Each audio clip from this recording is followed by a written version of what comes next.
Hello, ladies and gentlemen, and welcome back to week 2 of Valanth League. Today we're casting Division 3. I'm joined by the wonderful Joseph. How you doing today? That's me. That's my name. I'm doing okay. You know, I've recently gotten the brand new game Neo 3, and I've been really enjoying it so far. So I'm kind of hoping that this is going to be a very quick 2-0, so I can get back to playing it. Mic check. Apparently, my Okay, is that any better? I guess it was using the wrong microphone. Thank you, chat. My goodness, my goodness. Is this mic any better? Is this working? What's going? I hate when it does this. Okay, cool. Thank you very much. Right. Oh, we are in draft. Here we go. Let me pull the draft up for you, stream. Right. Sorry about that, everyone. I was stuck in a 32-minute long game of ARAM Mayhem, so my brain is completely frazzled right now, so you'll have to bear with me. So, first bands out. Swain and Ari banned from Celestial Fenrir. Swain banned because Chucks obviously has a brain aneurysm whenever he plays against it because he got solo killed by a Swain whilst playing Galio last week. I'm not sure if you saw that, Joseph. No, I was too busy Casting with doing me. me things, I guess, at this point in time. But it's also very interesting to see the two ADC bands coming out against Luna. You know, are being a very, very strong ADC at this point in time within their sire, a champion that Luna is very, very good on. Probably So, one yeah, of the best ones. I guess they're opting into banning Luna's champions, and maybe they think that Luna is the threat. It does make So- sense. If you do look at the previous ones, we're getting an Orianna first pick. That's very interesting. Orianna's just a very good overall champion. It's not really super easy to counter the Orianna, especially in this sort of low elo area. But yeah, when you look at the match history that these two teams have, even though it has only been 1 week, both of these successes in the games have been from the bot side. Yes, they have been from the bot side, yeah. Definitely right. It's also there. very interesting. Oh, and Ash. When you Ash, think of this, first when pick. you think of this season, you don't really think of Ash, do you? You're more thinking No. like the later game scalers, Jinx, Aphelios, even ones like Corki. So seeing an Ash is quite different from the meta right now. I think Ash does scale into the game okay. She's not terrible late. But yeah, it's There's definitely scaling better comps. options. There's definitely better options. I 100% agree with you. And it's Ash Jarvan. I think Jarvan's actually quite strong this patch, or in general right now. Because he has a good clear. He's got good ganks. It's just, yeah, he just seems like a very nice champion. Very good overall, yeah. And depending on what your team needs, you can either go a slightly tankier route if you do need a bit more of a front line, or you can just go that more Brucery-esque, get that very high damage down, and it seems like the fight is going to come in contest. Not a big fan of Vi, personally. I'm not. I mean, I'm also not a very, very big fan because when you look at having Ori on the first pick, you're probably looking more trying to use that ultimate in some way, whether it's in a team fight or just to, get that very big high burst damage down. And then when you have Vi, which is more about the pick and getting that single target prio, it's straight away very different Yeah, ideas. I guess Vi can be a good ball delivery system this game. You put the ball on Vi flash ult someone, gets right into the middle of the team. It could be decent. There's It's better not. ball delivery systems. Yeah, but it's not as fast as the Nocturne, but it can still work if you time it correctly.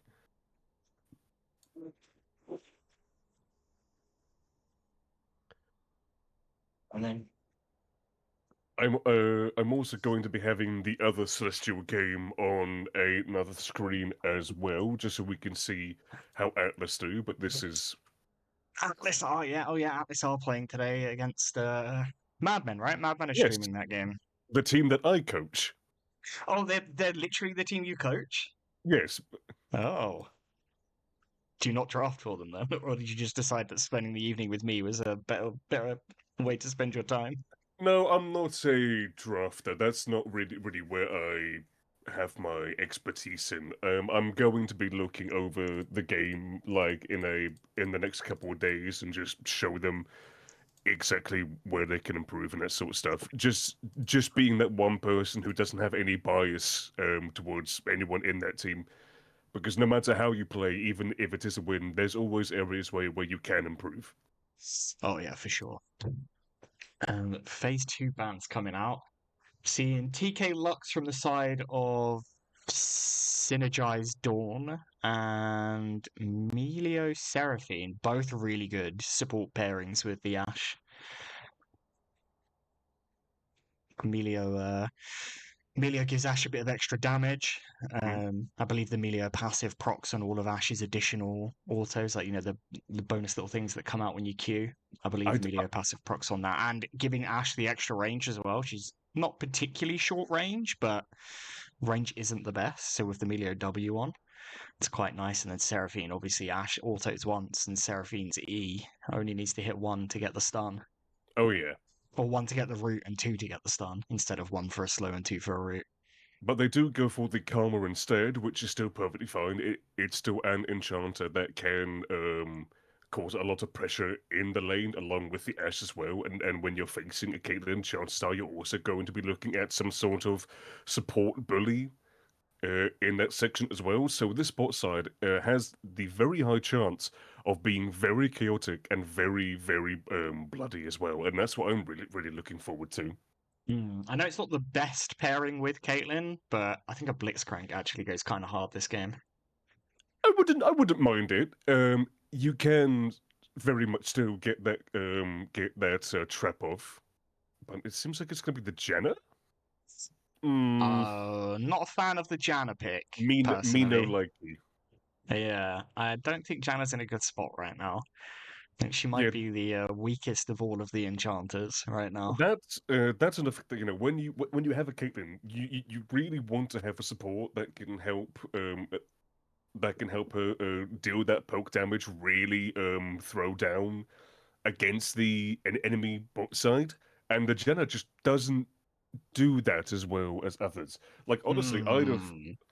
out of the ones that were available, even Zyra would have Oh been yeah, a very good option. and Zyra is great here. Yeah, I'm not sure how much Zyra Chime plays. But the Malphite lock in on R5, it's looking scary. How do you kill that Malphite? Yeah, there If we go there late and really is not even, many options. this game goes late and even. It's on Chucks to kill the Malphite, and Oriana doesn't have the best sustained damage either. So Although to be fair, if you are going with the Jenna and that sort of stuff, you can just sort of say, "Hey, I'm going to be going more crit Caitlyn, potentially go with the Lethal Tempo as well, and then just say, hey, you can have the lane, but come later on, the amount of damage that I'm going to be dealing is going to be significantly more than your Ashe, and I am the way to get through this Jarvan and this Malphite." yeah, you're not wrong. Tempo, I think, probably the rune of choice, right, on Caitlyn, just in Yeah, general right now. well, I can see First Strike, but this really isn't a First Strike game, not Not into against Ash Ashe. Karma, No, yeah. it definitely not. So you are going to be looking to trying to play that more later game Caitlyn, Oh yeah, which is definitely. fine. Yeah, the lane's going to be rough for Caitlyn Janna in the bot side. 100%. I'd much rather play the Karma Ash side of this. Top And lane, I also, think. I am just going to say, in the Celestial Atlas game, we are also seeing another Caitlyn. Oh, Caitlyn, big Both box. both of these Celestial ADCs in Division 3 are both coming Caitlyn at the exact same time. Somebody investigate. Luna and Skarner are the same person, clearly. Exactly. Except one of them is German, so. This is going to be interesting for me because I was a coach for a short while for Luna and for Chucks when they were in Division 3. and there were some things that I was trying to get into Luna's brain that simply were not going in. So it's going to be interesting to see whether she has finally learned the lessons I was trying to tell her or not. I remember because me and you had a very long conversation one evening about Luna and midwaves. Yes, very much so. Luna and But midwaves is the I am quite patient. it's when she has that AD carry mindset in her brain, where yeah, those three range minions are worth way more than her exactly. life. Yes. ADCs, including myself, simply see something that can give them gold, want it, and then realize, oh, maybe I should not have done that. Oh, I've walked out into the middle of the lane and we don't have any towers, there's Yes. no vision, and none of my teammates are around Are me. around me? Sounds like a good plan.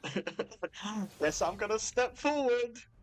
What do you mean? What do you mean the enemy team are waiting for me to do this for the 12th time this series? I wouldn't have died there if the jungler and the top laner and the support and the mid Yes. laner weren't there. Man, why can't they all play around me? And if only I could, report people because that would totally work. By the way, there's also a Malphite in that other game. Oh, was there? Yeah. There is. So we're into the in-client portion of the draft. You can probably hear it going on in the background. So whilst we're here, Joseph, I do have a question for you. Go for it. Just based on comps, ignore anything else. Which comp would you rather play? First of all. Now, to be fair, this is a very interesting one because when you look at both sides, there really isn't a tank killer. Because sure, Ash can still build things like the Kraken Slayer and the LDR, Bork and that sort of stuff. But Ash's damage later on really isn't anything to write home about. Same thing with Caitlyn when it comes to. I mean, Ryze does good against tanks later on. Ryze does good against the tanks, surely, once he has Actualizer. But honestly, just in terms of the overall composition, I think I'd rather be the Ashe than the Caitlyn, simply because the side, Syndicate side, at least you can see what idea they have in mind. They can throw down the Jarvan ult. Malphite can ult in if people start to run away. Ryze can then use his ultimate. Ashe can pick someone off from far away with their ultimate, and then Karma's ultimate shields are going to be absolutely disgusting to deal with as well. And then you look at you look at Celestial side. It's just a bit too there's too many eggs in different baskets for my liking. Yeah, I think you're right. I think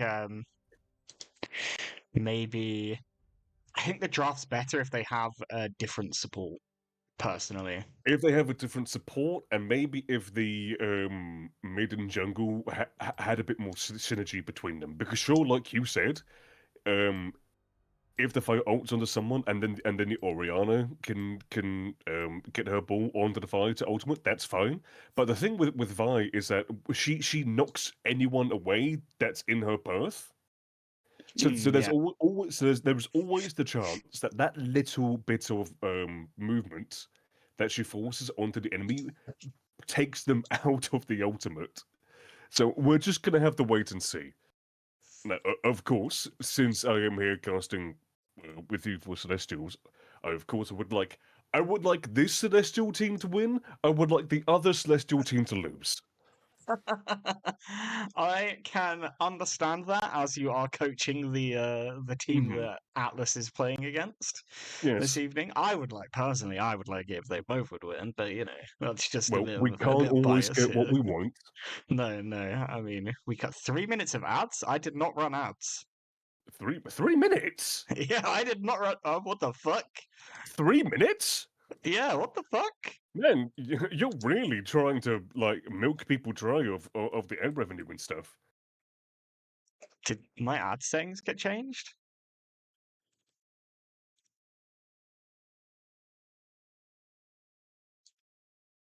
No. Why is it running 3 minutes of ads? I didn't even click the button. Well, whilst you sort that out, I'm going to be having A chicken goujon. Chicken goujon. Oh, do you have any sauce with Yeah. it though?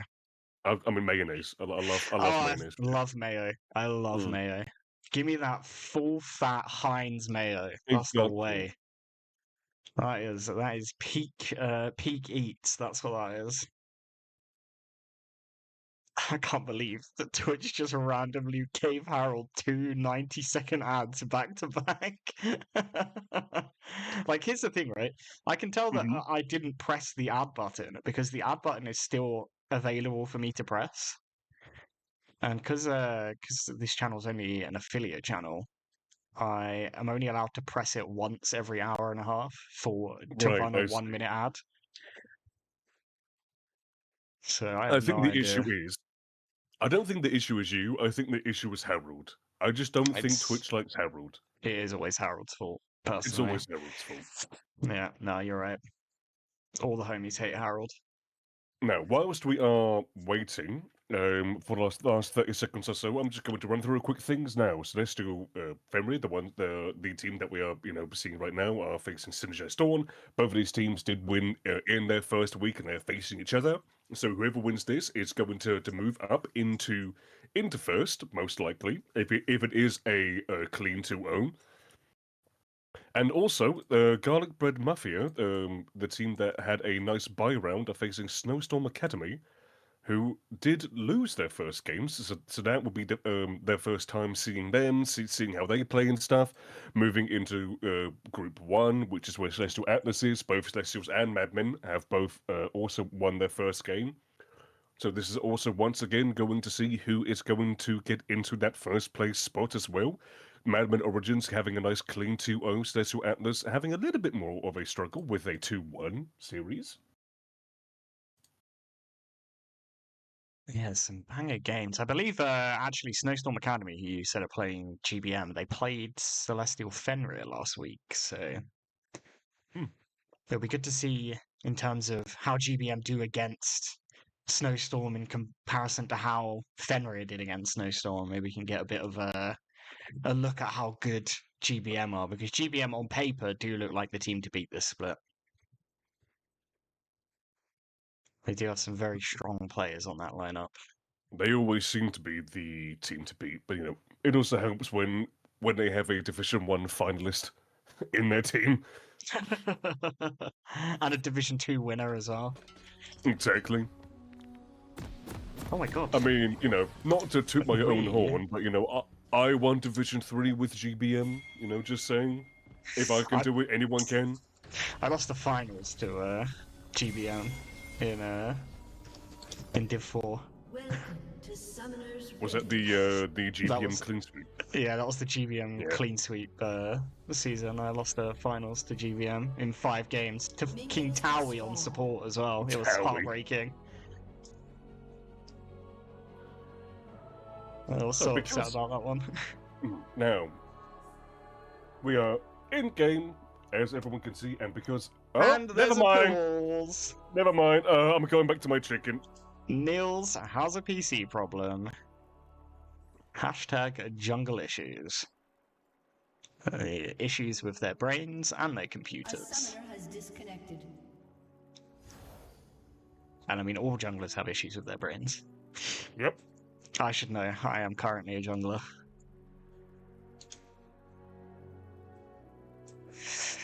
So, let's take a little look-see. I need to change something really quick. Whilst we're paused, so there we go. Thank you very much.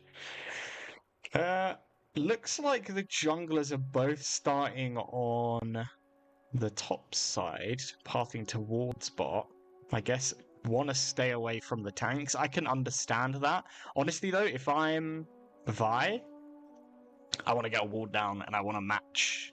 I want to do the opposite path of Jarvan. Guess it's more difficult this season to scout because of how soon the minions spawn and how soon the camps spawn.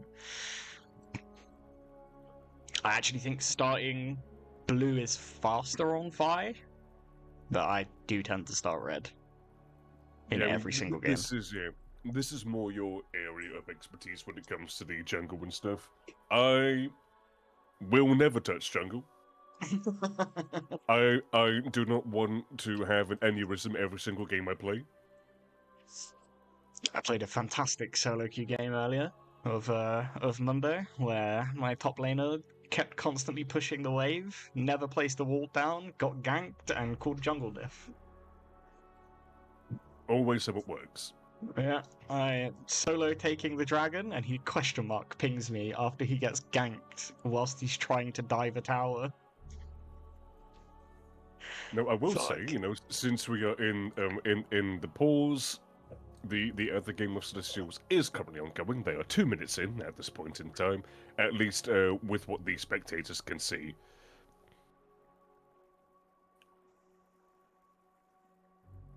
My cat is currently opening and closing my door. And in the other game, Ghazi has just gotten First Blood. That is the ADC for Madmen. A very good game coming in from Jonas on the Poppy, hitting the hitting Scanner, who was kicked into a wall for that First Blood. Kin. It's like what's it? Is it TalkSport? No, it's Soccer Saturday. Soccer Saturday, yeah. I don't know, Jeff. Over to you, Joseph. How's it going in the other game? I don't know, Cliff.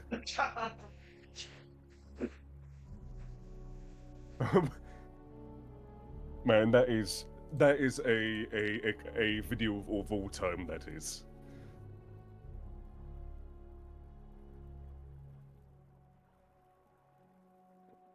Well, since we are in this pause as well, has there been any like new albums or stuff you've been listening to recently? New albums? No. See, I'm an old music enjoyer. So Okay, fair enough. I say old music. I'm like a music of my youth enjoyer.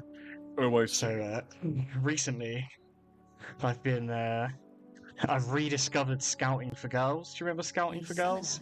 No, that doesn't ring a bell to me. They were like an indie band, British Okay. indie band, and they've had my music on shuffle, and they came on, and now I've been listening to a bunch of Scouting for Girls again.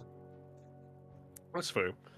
There is a metal band called Ghost that, in like about 9 months or so, brought out an album called Skeletor. I've only found out about it recently, even though I do like Ghost's music, and I've been listening to that, and yeah, I find it all quite enjoyable. I'll have to link that for me. I'll have a little listen as we're back in game. Are we back in game, or is this just bugged? We are back in game.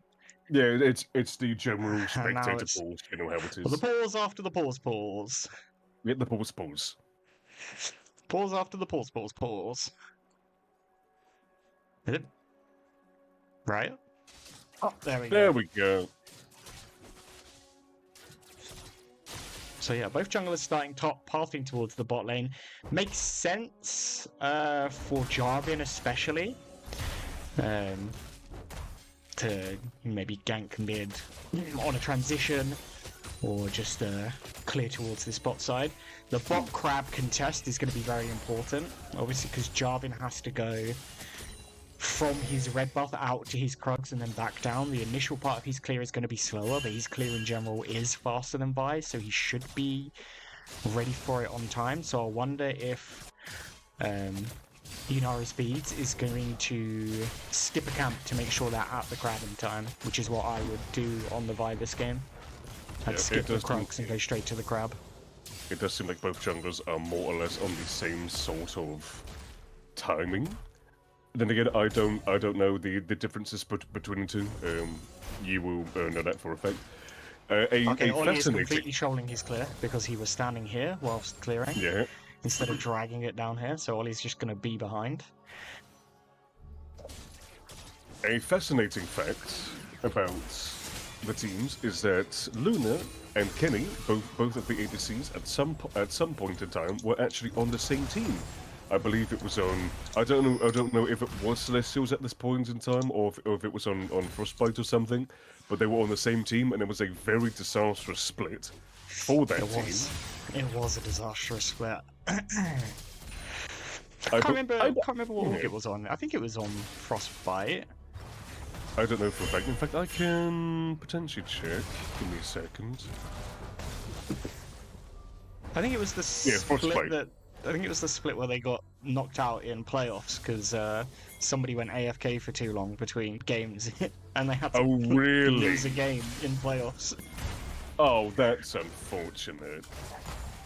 But yeah, with what I'm seeing, it was on Frostbite. Luna was the mid lane for that team, and now she's gone down to the ADC position, and the former teammates are now enemies. Jarvan looking for a gank in mid here. Flash EQ does knock up Chucks. Chucks managed to get the shield. Flash from Rise, so it's 2 flashes for 1 on the mid lane gank, and Rise does go very low. Chucks did well to hold the flash early on, and Neil's flashed in the wrong order. You want to EQ then flash, not flash then EQ, because it makes it harder to dodge.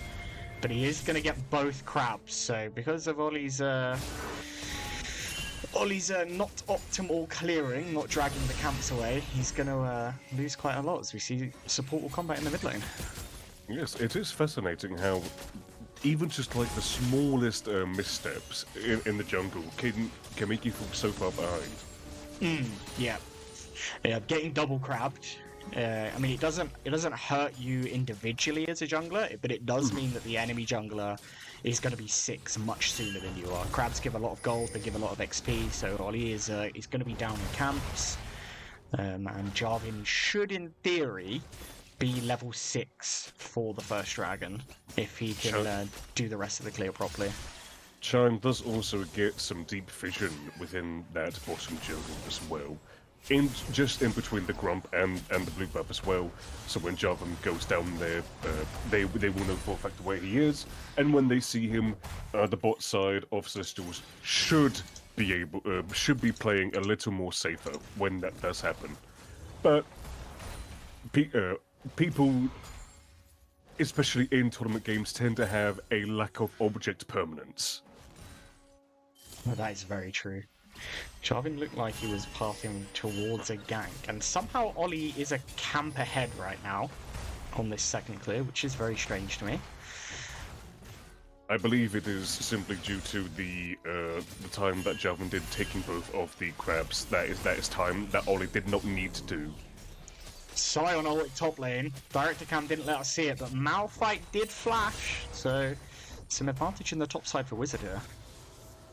Yeah, it's going to be very well, I say interesting. It's just 2 massive tanks slapping each other in the face for like 20 minutes and potentially getting 1 kill. Yeah. Oh, yeah. I mean, these are my favourite top lane matchups. When I played top, I loved doing this.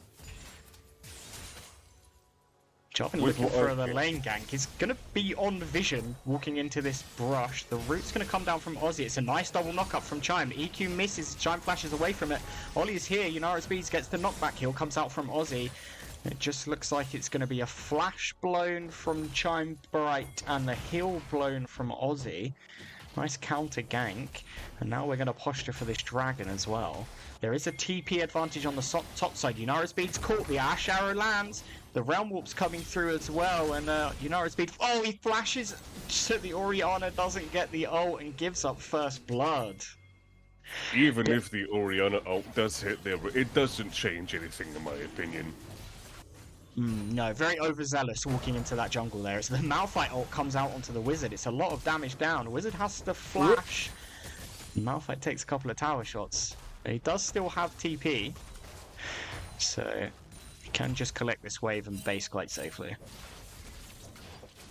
Yep, small little things around the map. I feel... is walking through River there a bit troll? I think it is. I think it's very troll. Like, he knows Jarvan's there. They know Jarvan is like not super low. Ash still had ult.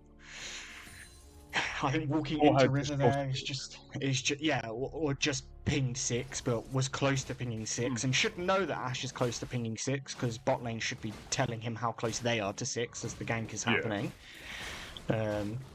So walking in that way is yeah, not the best of ideas. Yeah, this is the big issue that that fight also showed off for the Caitlyn as well. Is that you have a Vi and you have a Jenna. That's it.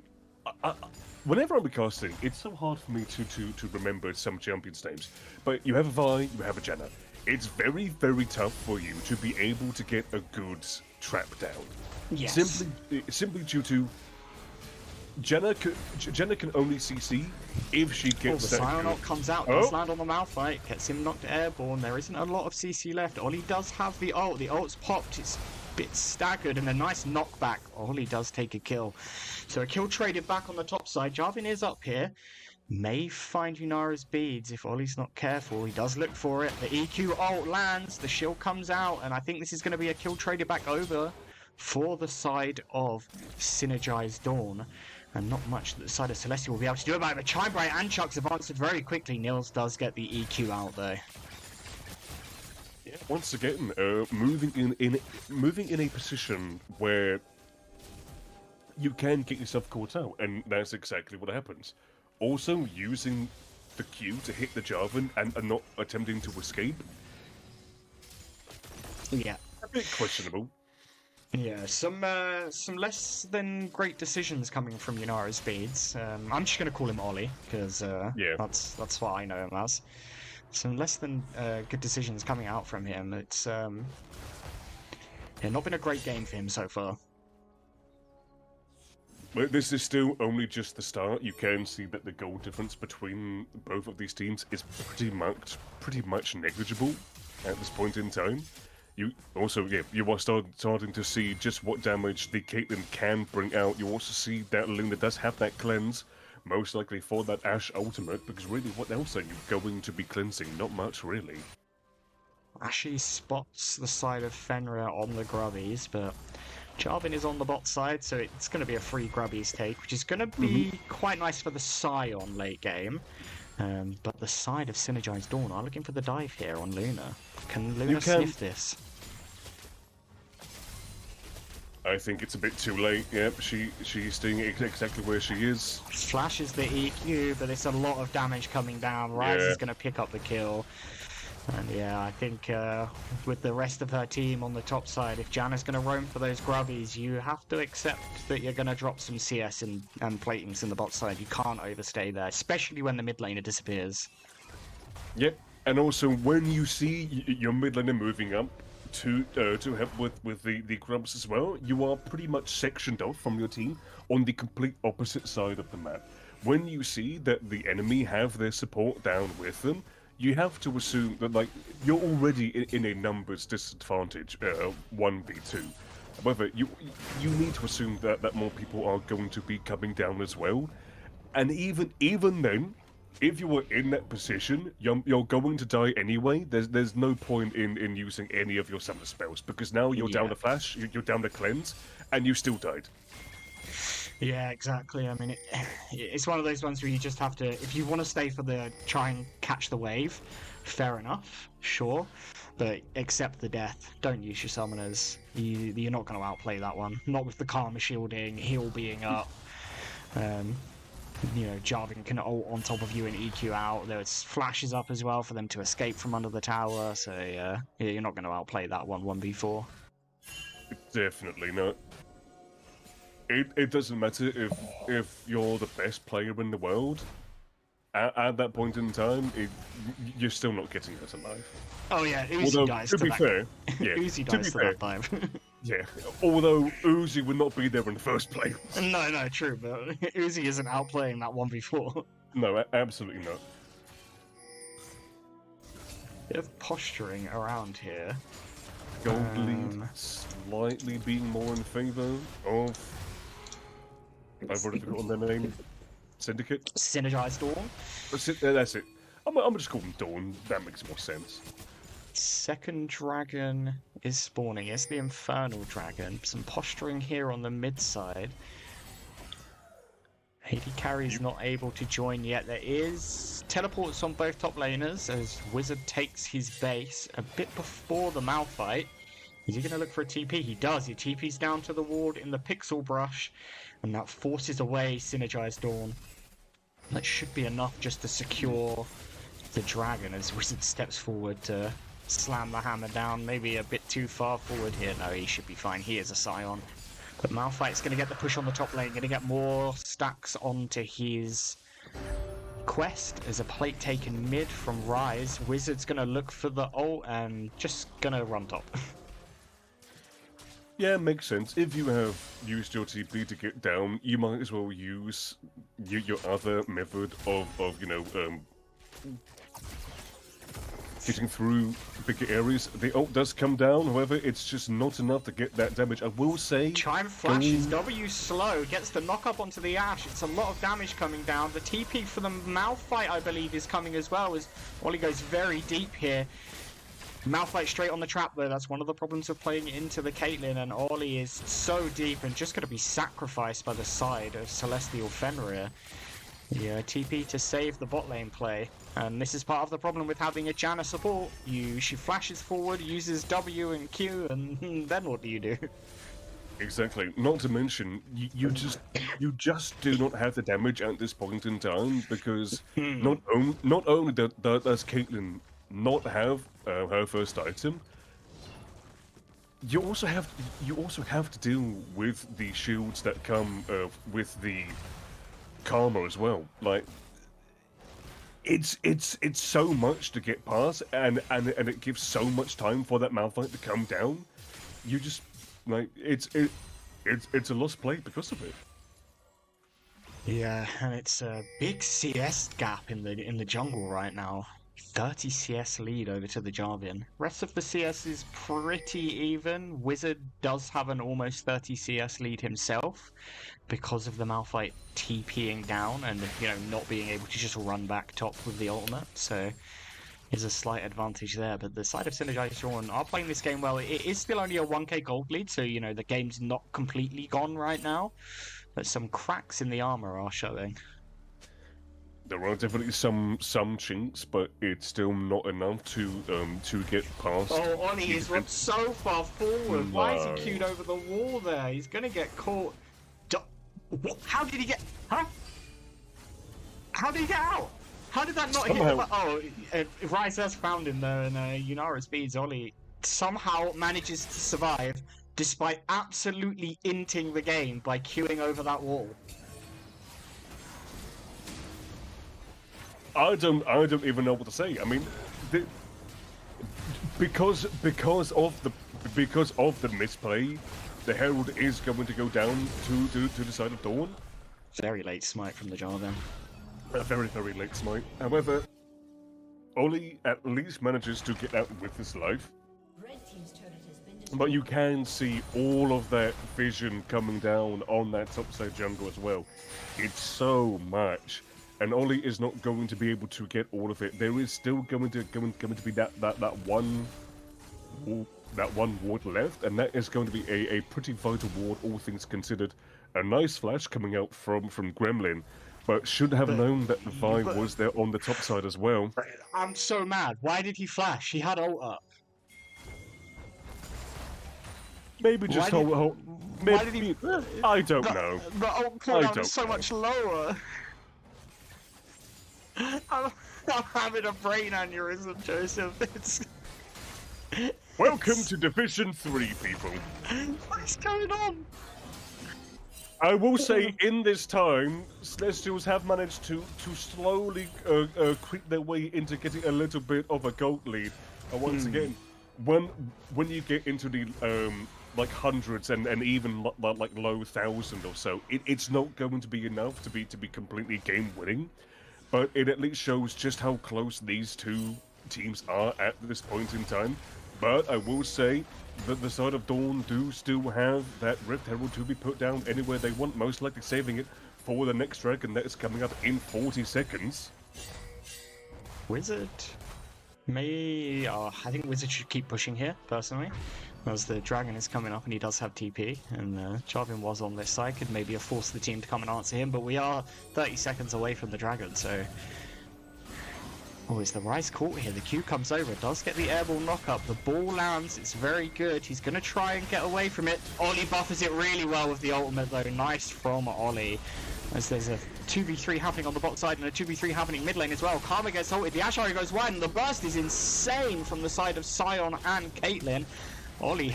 Kenny has to flash away from the Sion Q. And yeah, well played both lanes by the side of Celestial. It does help the fact that the Karma does just walk into the trap that wasn't even beneath her feet. Yeah. But you know what? You take those. It's still a lot of damage. The Sion W does It's still a lot of of damage. Yeah, it's a lot of people do tend to underestimate just how much damage the tanks can do. Which, to be fair, you know, I do understand that some tanks do need damage. I understand that. It's just that some tanks do a bit too much damage. Paging Dr. Mundo. Oh, a nice ult from Chime to cancel the EQ on the Jarvan. Would have got knocked up on that one, so it is a valuable ultimate, but nothing is coming up soon. It was at least a very, very close one. I will say the other Celestials team having a little bit of a gold lead against Madmen, and I will chew them out if they do lose this game. Aussie walks up very far, eats a lot of damage from the Caitlyn, flashes and heals, still and not still enough. dies to the ult. And Kenny But is going to be... the Malphite ult misses. Janna may be in a bit of trouble here. There's a lot of damage coming out from this lethal tempo stacked up Caitlyn, though. No, this is the one good thing about Janna. Whenever people come in, she can just use her spells to cause a very good and very easy disengage. However, we're still maybe in a position Big chunk from Chucks, the ult comes down. Rise is going to have to pop the ghost to get away. Chucks flash And it's still not enough. picks him up. Wow. Yes, Celestials are now starting to slowly take over this game. Oh, it's just going wrong for Synergize Dawn right now. Yeah, I wonder where this all started. To be fair, like was it just because of that small little clean play that happened down on the bot side, getting that rise? Because that rise has now died twice in that bot side within like what, a minute and a half or something? Yeah. He died a couple of times. Nice. It was a nice solo kill from Chuck. So that, you know, Rise doesn't really do a lot of damage right now. 2-item Rise, not really a threat. Orianna, you know, Orianna's one item plus the needlessly large rod is obviously a much better damage threat than a non-stacked up Seraph and a non-stacked up rod. I will have to say, the EQ misses from the Jarvan as well. It's just not going. Nothing's going right for Synergize Dawn here. And even if Jarvan does get the knockup and stuff, what are they going to do against a Sion that's this hefty? Not much. Yeah, just giving up mid plates for it too. Ollie Q's forward does miss. It's going to be in a bit of no man's land here. It's going to have to flash away from the root. The Sion is behind. The ult lands on the Karma. The Caitlyn ult gets blocked by the Jarvan. Vi goes into the backside. Kenny is in a lot of trouble here. It's a nice ult from the Orianna. Janna just tops everybody off, and it's 2 kills going over to the side of Celestial Fenrir. And the game is just... It's a 4K lead now. It might be a little bit more if things continue the way they are. I will admit I did think that Ollie went in a bit too deep. I agree. However, Jarvan with his ultimate actually makes it a bit too easy for the Orianna just to get her ultimate off as well. So, 1 for 2, 2 for 1, you happily take that. And the mid-tier 2 as well.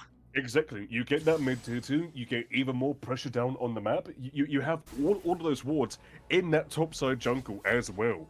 It's going to be quite a lot for the side of Dawn to be able to come back from.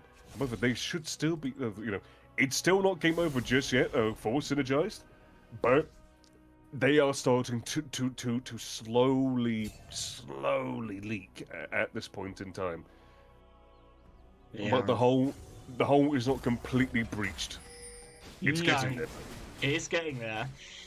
Third dragon, 1 minute away. This could be the straw that breaks the camel's back if Synergize Dawn lose a fight here and Celestial Fenrir get onto the soul point.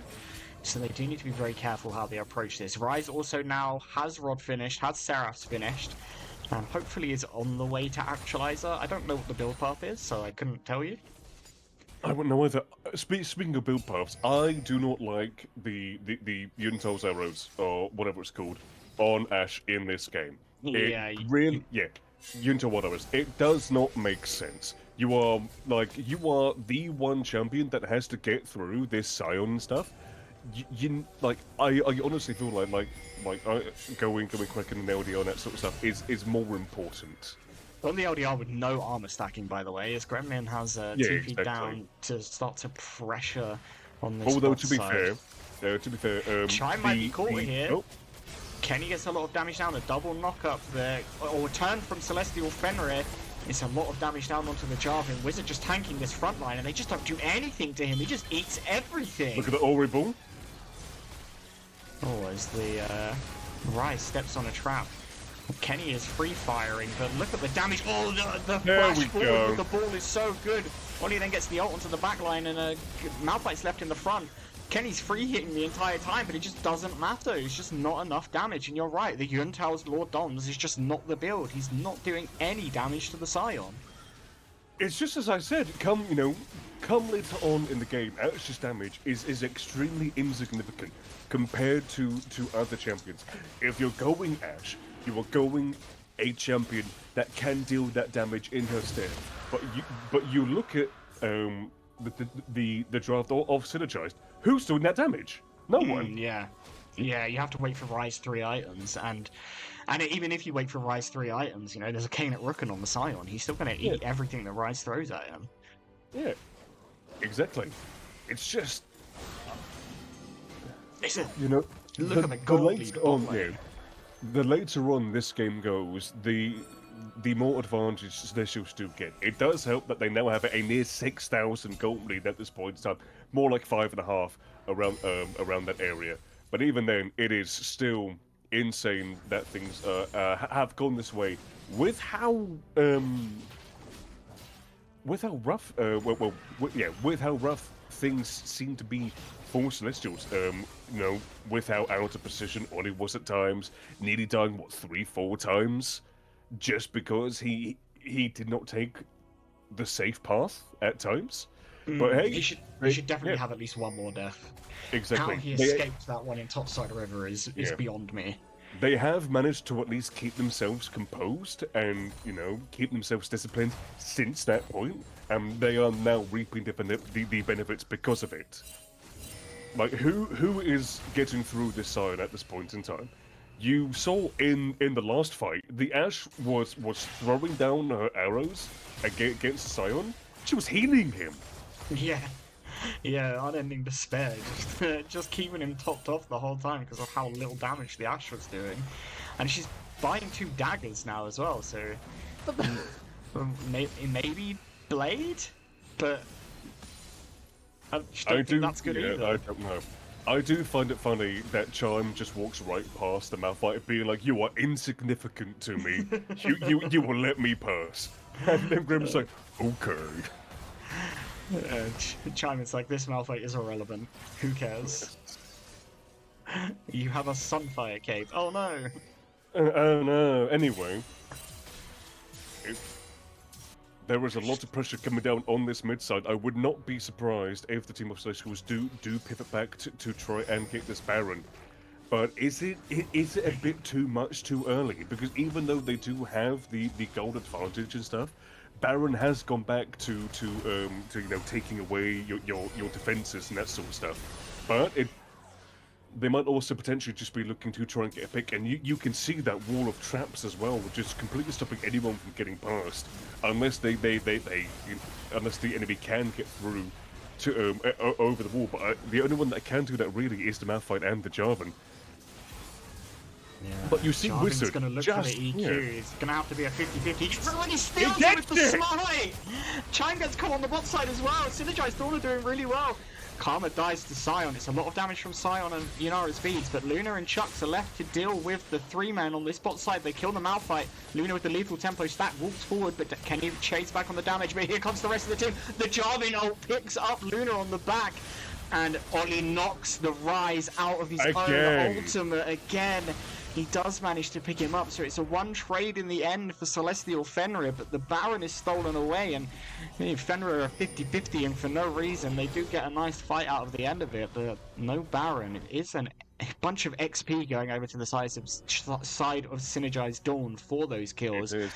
We're a minute and 20 seconds away from Soul Point, and it's Mountain Soul Point as well. Yeah, it is a little bit confusing, you know, sort of infighting the Jarvan to try and go for that 50-50. It's even more confusing that the side of Synergize actually go in afterwards, because you've seen in the previous fights that the side of Celestials do have the advantage at this point in time. And with how split people are, you're inviting Celestial to come and kill you, and that's exactly what happens. Now there's only one person on the side of Synergize who actually has the Baron buff, and that's the Jarvan. Yeah, it's the Jarvan. It's not the best person to have the buff as the top laners proxy farm against each other. Very, very classical behaviour from the top laners. Yep, handshake. Chime steps forward, gets the knock up onto Ozzy. They're trying to force Synergize Dawn away here as both the teleports come through from the top laners. Dragon spawns in 20 seconds. The Ash ult comes down onto Luna, and Luna gets wombo-comboed by everybody. Steps way too far forward. And this is not good for the side of Fenrir. Kenny is free-firing onto Chucks. Chucks flashes over to the wall. Yunara Speed and Wizard just in there dealing it, but nobody can hurt this Sion. He's just tanking everything. They get the knock-up onto the Malphite. Sion has just been being hit by Ash this entire team fight and is somehow still alive. Gets another knock-up down. He does look like he's eventually going to fall here, but he's surviving for so long. It's actually crazy. I mean, what can you say about that? Yeah, I mean, if Luna isn't caught, you know, Luna's stepping an unsafe way on mid lane. We spoke about it before the game. We spoke about it before the game started. Luna walks in a very, very questionable direction to try and contest that mid wave, and gets immediately picked off. Malphite ult follows, Jarvan ult follows. Synergize Dawn pick up the Drake to stop the Soul Point. They're going to get this bot side tower. It was some shutdown gold onto the Ashe and the Sion, I believe. Yes, it was shutdown gold, definitely onto the Sion. So they have clawed their way back. They were 5k gold down. Now it's about 2.5. No, actually, it's close to 3.5. Yeah. So, you know, it's still a sizable gold lead, but their tempo on the last two plays is slowly eking back towards the side of Synergize Dawn. Yeah, you know, you brought up the fact that we were saying it beforehand, and you know, once again, old habits die hard, and it causes Luna to die in that mid side. You can imagine just how much damage Luna could have put down in that fight if she was alive. But yeah, she is the like amount of Wizards tanking here. Look, she doesn't take any damage, and he doesn't have armor items. He has an unending despair and a Jack show, like. Oh, Chime is going to get caught here. Walks face checks into the Rise. Does manage to actualize a pop to finish off. Maybe a bit of a waste, but they do get the support of Celestial Fenrir and another tower, and they close the gold gap just slightly more. It does feel like Celestials are playing with a bit of panic when they really shouldn't be. Luna cleanses the Ashe ult. Chucks is pushing the bot side, so this is a 3v5 right now. Yunara Speed Ollie gets very low. Chucks is trying to... Oh, the Malphite ult goes in. And Luna gets ulted as well into the tower. Both of them go down. It's just Wizard left. Chucks still on the bot side. Malphite's going to get picked up by the Sion passive, but this top side tier 2 is going to fall for Celestial Fenrir as the bot side tier 2 falls for Synergized Dawn, and now it's Chucks versus 4 with Chime has respawned. They might be able to end here. They're going to do a lot of damage to this tower. It's going to be very close. It's at least going to be the inhib. Yeah, 100% the inhib, but yeah, definitely. But if they can take out Chucks, I do feel like that can just be gained. But you do see that, you know, the time is coming up 15 seconds for both the jungle and the bot, and then 20 seconds for the top. They are just going to take that inhibitor and say, yeah, we are very happy with that. We are now going to leave. And what was once a 5,500 gold lead is now just 1,000 at this point in time. Synergize have done really, really well to come back into this game, but you have to think that that is more down to just how like weirdly out of sync that the side of Celestials are. Trying to fight that 3v5 when you don't have one of your main damage dealers there, it's very, very questionable. Yeah, lots of disrespectful pathing happening from the side of Celestial. Luna getting caught in the mid, Chime getting caught on that top side, then them contesting the bot side tier 2 whilst Chucks isn't there. Maybe if Chucks is there, it goes differently, but Chucks isn't there. It's a 3v5. You just have to give that tower. As Baron is spawning right now, and the side of Synergize Dawn do have the prio. There is some vision on it, so Celestial Fenrir know that it hasn't been started just yet. But the top wave is going to be pushed in, the mid wave is going to be equalized, and it's a very difficult spot for them to walk in. Yunari Speed walks in, the ult from Malphite comes through. Luna gets hit by another Ash Arrow, has to flash over to the wall. Yunari Speed is dead, but Luna is just having to kite backwards and try and survive. Wizard is buying time in the front of this fight, but the gold lead is eked down. EQ forward onto the tower. Chucks dies on the front of the fight. Luna is still free hitting, lethal tempo stacked up, but this Ash is doing a lot more damage now. Knock up onto the Malphite into the tower range might be enough to kill him. The last tower shot just doesn't, but Luna manages to pick it up. It's a 2-for-1 in the end. Chimebright flashes forward to W, and nice use of the flash, I guess. I can understand what Chime might be caught here. Just too far. Just walking up too far. A very, very good pick for the side of Synergized. Once again, Ollie just completely disrespecting where the enemy can be. I believe the side of Celestials actually do have a ward in the Baron. Can you just very quickly check for me? They do. There is so they know for a fact that they're not doing Baron, and yet they still walk in. They still walk into the trap. It just doesn't make sense. Yeah, and they're contesting into these objectives through the jungle. It's something that, it's always talked about. I've had plenty of discussions with teams and players and teammates about how you should contest around objectives like that, and walking through the jungle is just never the answer. This dragon's going to go down. Soul point for both teams as Yunari's Speed does get stunned by the Ash ult, so won't be able to contest this dragon. So soul point for each team now. And it's looking rough. Look at the gold lead as well. Look at the gold. No, I said the gold lead. It's pretty much neck and neck at this point in time. And with how things are going, honestly, the advantage is in the hands of Synergize at this point in time. They've won the last few team fights. They have, it's. Celestials just need to play more together. They need to play with more discipline and more respect as it goes. Because honestly, if they just focus up after that one small little misplay that happened about 10 minutes ago or so, then they could still very much have a good gold lead. Gonna look for Wizard here. Maybe in a bit of trouble. Gets rooted by the Rise. Does have the shield to come down. Chucks is on the bot side. He is going to manage to ult out. So they do waste some of their time. He does have a ward down onto the Baron.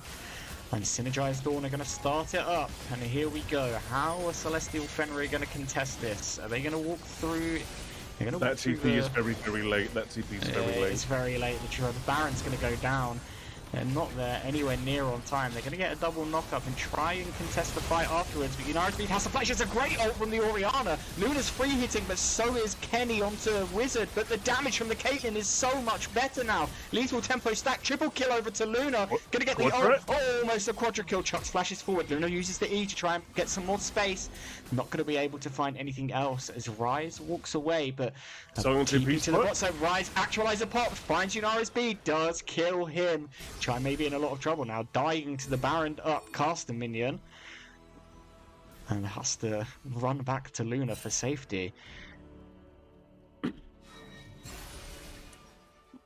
A very, very good fight for the side of Celestials, but even then you see just at the end of that fight just how separated they both were. Two people going to try and get the kill onto the Karma. Two people moving down to kill the Rise, and because they're separated, the Rise does get a kill back from it.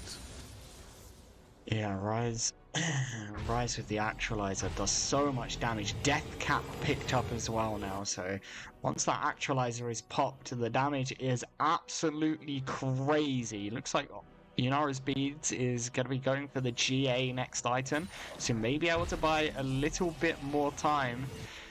But it's looking very scary. The Rise is going to do so much damage. The Caitlyn does a lot of damage though. It was a nice triple kill from Luna. And if they can buy Luna space in these fights, Luna can kill everybody on this team.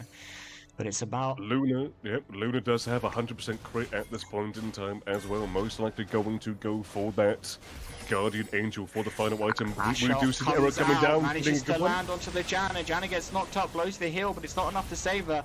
Actualizer popped by Rise, looking for Luna. Wizard is just fighting the team on this side of the map here. They don't do a lot of damage to him still, and with Actualizer not available, they won't kill him very quickly, but they find the Asho onto the support and get the mid-tier too, and this game is very scrappy now. Very, very scrappy, but Synergized, they did see the support by themselves, get that good arrow onto them, and it's a quick, easy kill. It's exactly what the team composition should be doing with the Ashe. Yeah, but now they some point in a minute. They are starting to move into the jungle as well, and this is where that ultimate of Malphite can come in handy quite a bit. These small, narrow areas, it's perfect for the Malphite. Oh, Ozzy steps way too far forward, eats the headshot from Caitlyn, dies immediately, Dragon up in 40 seconds. Yunara's Bead gets the ult down onto the Jarvan. Jarvan has the flash, he EQs, eats the Caitlyn ult. He's in full retreat. They do pick up the bot side tier 2, but Jarvan's half health. Karma's dead. Celestial Fenrir have the road into this pit. They're going to try and chase them down, force them out, and then probably turn for the dragon themselves. Is Chuck spacing? Is Chuck spacing? Why is Chuck spacing? As the Ashe comes across, and Jarvan's still in base. But I think he's going to be here in time. 10 seconds till it spawns. And Synergize Dawn is just walking down mid. Are they going to get the soul up and try and end the game? Look at how much time this is like. Yeah, this is. They're going all for that the time end. waiting for the dragon. They're giving up too much. Mid inhib's going to go down. They're going to move over to the top inhib. The dragon has finally died. Chime and Wizard are here. So is Chucks, but I don't think it's going to be enough to save the top inhib. As it's now 2 inhibs down. Sion ults in. Caitlyn and Vi are coming. They get the knock up onto the Malphite. Malphite is left to the wolves. Flashes over to the wall despite the fact that he is dead. He did have ult again and decided to use his ult instead of his flash and then used his ult to go back in. I am so confused. What the fuck is happening? But it's 2 inhibs now for the side of Synergized Dawn. But it is Dragon Soul. And it's Mountain Soul as well. So Wizard just became even harder to kill. Yeah, I really hope at some point we can just put a timer down on the screen somewhere and just wait to see how long it takes for the side of Synergize to kill the Sion, if they even can. Well, they have shown that they can earlier It does on take a in long this. time though. It takes a very long time. That Ashe coming down, and it's the worst target. Mid inhib tower's gonna die. Mid inhib's gonna die. Sion ults. Kenny has to flash. Wizard cancels the ult early there. Yes, he didn't want to go under the towers. Correct decision. But there are super minions on the top side here, so they're trying to buy time. Celestial Fenrir are going to pick up the bot side inhib. Now it's 2 inhibs down for both teams. There's lots of super minions pushing this top side though for Synergized Dawn. I was about to point that out as well. Maybe if the side of Synergize can delay things just a little bit, and then they can have someone TP down to that area, they can potentially end the game there. Why are they staying? This is a bit of a flip if they overstay here. There's 3 super minions in this bot wave. They're going to kill those towers so quickly. This mid tower is very low here. This tower might be dead, though I guess it dying is better for the game because it will respawn. Just imagine if there was some sort of vision in that brush. Malphite ults for people. Yeah. Baron is up as well. Malphite's going to TP to it, and Synergize Dawn are going to be able to take this Baron before Celestial Fenrir can contest by the looks of it. It's dying so fast, it's going to go down before they can get there. The overstay on the bot side from Celestial Fenrir. It looked like they were going to flip the game. What they've ended up doing is giving up the Baron for free. But they do have 2 inhibs to 2 inhibs. Fenrir's inhibs are going to come up sooner than Synergize Dawn's will. But I think all of the inhibs are actually going to be up before the Elder. Potentially. But It's honestly, this game is going to be up. Yeah, this game is more or less going to come down to the next team fight. It's been like whoever wins that team fight, it's just going to win the game, unless all 10 champions die. In which case, we could just do the fucking Macarena or something. It is 7 items on this Caitlyn now. If this Caitlyn gets to hit, there's a lot of damage that she's going to do. And it's a Guardian Angel as well, on the Vi and on the Caitlyn. So they do have to kill Caitlyn twice, but the Baron is just going to help them push these waves in. It's very difficult to clear. Wizard just steps into the wave. He knows he can't be killed. Ashok comes through, lands onto the... Very good block. Oh, Yunara's beast goes way too far. Oh, it's such a great shockwave from Chucks. The damage comes down, a big knock-up as well. They managed to pick up the Jarvan. Wizard gets a knock-up. Oh, then Malphite ult to answer is good as well. Kenny eats a lot of damage. Yunara's beast looks for it. Luna is free-firing on the backside. The actualizer is popped. Luna has to flash away. Malphite steps onto the trap. The headshot is not enough to kill. Luna is still alive, but it's a 2-for-1 for the side of Synergize Dawn. They have to base because there are super minions in their base, but we're in a situation where there's super minions in their base, there's super minions in Fenrir's base, and 1 minute 40 till the Elder. I'm honestly quite surprised that Luna is not playing that fight more aggressively. She has the Guardian Angel. She can go down once. You know, why not just throw that damage down at that point in time? Because you can see how low the Rise and this Malphite were for the side of Synergized, and Luna was full HP as well. I feel like if she plays that with more aggression, they just end the game there. They do. Ping is coming from Synergized Dawn. I think they want to set up a trap in this bot side. Inhibs are about to come up for Fenrir. They do get there first as well. So mid inhib back up. They're going to have the push in bot and in mid. So Fenrir can play this slow, but they're contesting through the jungle again. Yunara's beating Wizard You very don't have far your forward. support with you. He doesn't have GA. Nobody else is with him. He just goes in and dies. And that might be the Elder. That very most likely is going to be the Elder, and honestly, this is now most likely Synergize's game to win at this point in time.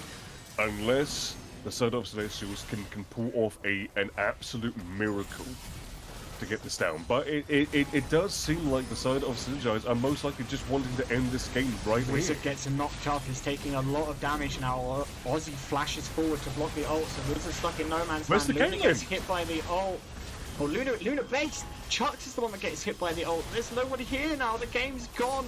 Celestial Fenrir getting run down. Kenny doing so much damage. Wizard somehow still alive despite being the person that was caught at the start of that fight. Mid laner and support are going down. Mid inhib is now down. And it's Luna and Wizard versus the world. Wizard is taking the base. Luna is not going to have enough to defend these 2 Nexus towers. Trying her hardest to do it, but the Nexus is going to go down. And honestly, the comeback from Synergize Dawn was so good.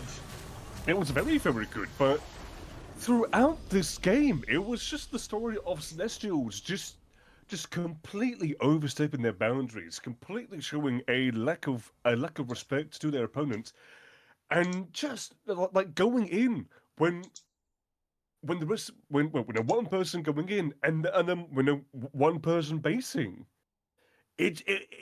It's just completely disorganized, and it's something they are going to have to work on very, very fast if they want to win this second game. Yeah, I mean, Kenny's damage probably a bit inflated this game, by the way, because he's just free hitting a Scion for the entire game. But yeah, you're right. It's so disorganized, so disrespectful. The pathing is just weird. They're contesting things in weird spots. They're taking weird fights. Some people are fighting whilst other people are basing.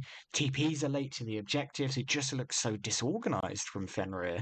And all credit to Synergize Dawn. They were 5k gold down, and after they found that pick on Luna in the mid game, they had the tempo and they never gave it up.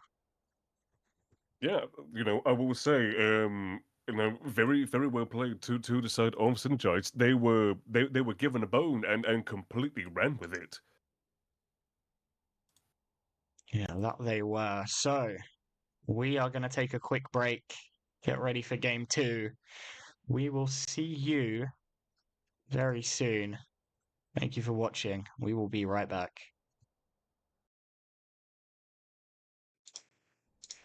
And we are back for game 2 between Celestial Fenrir and Synergize Dawn into the draft.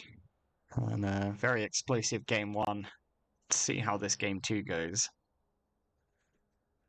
How are you feeling after that first game? I feel alright, to be fair. I don't. This is a neutral game for me. So this game to me means nothing. But I am still here. I am still enjoying all of the misplays and stuff. Love a bit of VLPL. Exactly. You see, I watch the pro scene to see the best of players. I cast VL to watch just sheer shenanigans. Celestial Fenrir ban out the Swain, Ari, and Jinx. I think Jinx wasn't banned by them last time, and it's the same bans from Synergize Dawn. And a Xin Zhao first pick. I'm not the biggest fan of Xin Zhao at the moment. I don't think he is a strong champion. Definitely not as strong as he was last season. Although, to be fair, when it comes to, the sort of platin, low emerald elo that Division 3 is, you're really looking more towards comfort and that sort of stuff, whilst also ensuring that the team composition can still work together. As it's a Wukong answer. Wukong, I think, pretty good into the Xin Zhao and chucks blind Aurora mid. So Could go top. Just saying, it could be top. Wizard ain't playing Aurora. No way. Misfortune. Oh, MF Xin Zhao anti-synergy, by the way. Okay. I'm a big Misfortune player. I like Misfortune. One sec. Bless you. The big issue I have with blinding Misfortune like this is you're already facing a Wukong who can knock you out of your ultimate, but you are now pretty much inviting the enemy to go Braum unless you go it yourself. But then this brings up more issues of Braum isn't really the best support with Misfortune. In the lane, it's okay because Misfortune's Q does still proc the Braum passive, but then it's a case of Braum doesn't have the greatest of lockdown. When you think of that, you're more thinking Nautilus, Leona, that sort of stuff. Those champions have such great lockdown that Misfortune just presses R and they die. And Fenrir. Now, I'm not a massive fan of the Sivir into Misfortune. I think the idea is keep Misfortune under her tower. MF doesn't really have a hard time farming under tower though. So yeah, I do agree. I'm not overly enthused with the Sivir pick myself. Not to mention that Sivir's damage early on is not the best, so Misfortune can just walk up, Q a minion to hit Sivir, and then walk out and take a little less damage, maybe around the same. Although I will say, if this Misfortune does go first strike, then going Sivir does make a bit more sense because Sivir with her W, the ricochets and bounces, it can get rid of that first strike quite easily. But I'm talking as if I'm the one who is playing Misfortune. I love first strike Misfortune because I heavily prefer the lethality route over anything else. Although with how good crit has become, I like going more lethality crit at this point in time. I do not like going BT first, because even though you do get an insane amount of sustain, it just doesn't feel like you're doing enough damage for it to be worth it. Yeah, damage output not as good if you go BT first. Yes. I definitely agree. Much better last season when crit before the crit buff. Crit does what is it? Mhm. 200% damage now, as Oh, opposed to sorry? 150. I believe crit used to do 150% damage, and it's been buffed to It's 200 now, yeah, I believe, yeah. 200. Yeah. As Um, the are we doing this? Are we really doing this? Okay, everyone hold your breath. But I think this might be Chime Trundle Trundle jungle? support. Oh, Trundle support, yeah. Again, also makes sense. Misfortune uses her ultimate. You just throw it down the pillar, and it completely knocks her out of it. And so Syndra comes out for the side of Synergize Dawn. Pretty good matchup into the Aurora. Um, Again, if the Aurora is going mid, we don't know for a fact. I don't know. There's no way Wizard plays this Aurora. He could be playing the Trundle. I could see him play the Trundle, and if he gets a good matchup in the top lane, then you know, maybe he takes the Trundle into it. But I do think that this is the Trundle flex of all time, and we will see here. Renekton is open. Renekton has a Okay, great matchup into the Ambessa. I believe the Wizard can play the Renekton. So is this time to pivot the Trundle to support and give Chime her signature pick. And it depends how long some of these people have been in VL. They might know about the Trundle support, they might not. And I think it's going to be Trundle support as the Gwen is locked in. okay. And I assume that Gwen is going top side for Wizard. And we are getting Chime Trundle support. And probably some minds on Synergize Dawn are completely blown and they are very confused. Yeah, this is very, very interesting.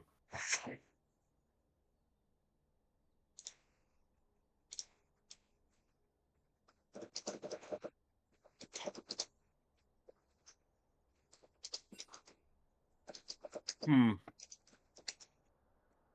I'm just thinking about all of this. The big issue that Synergized has with this draft is that you really only have the one tank, and because everyone else I feel like can just be taken down quite easily. Maybe not the Ambessa, but I just feel like one good Gwen ultimate and and most of your team are already missing half HP.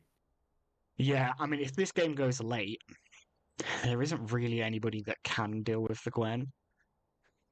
There's nobody that has a good side matchup into the Gwen. Like, Syndra can probably clear waves decently well into it. Besser, if she's ahead, can fight the Gwen. But, you know, if we're even and we're both on 4 items, Gwen is going to win that 1v1 every time. There's going to be so much pressure that Wizard can create. And, you know, if Fenrir can play a cross map properly with the Gwen, it can be really good. But they were very out of sync last game, so They I were. do wonder how they're going to manage to pull it off. As I need to go AFK for about a minute, so just bear with me. Okay. I guess it's just me by myself at this point in time, considering that we are also waiting for a little a toilet break for some of the players. It does just feel like if this game goes late, it's going to go into completely be in Celestial's hands. So Synergize are going to have to make quite a few plays early on just to ensure that they can play around their winning conditions.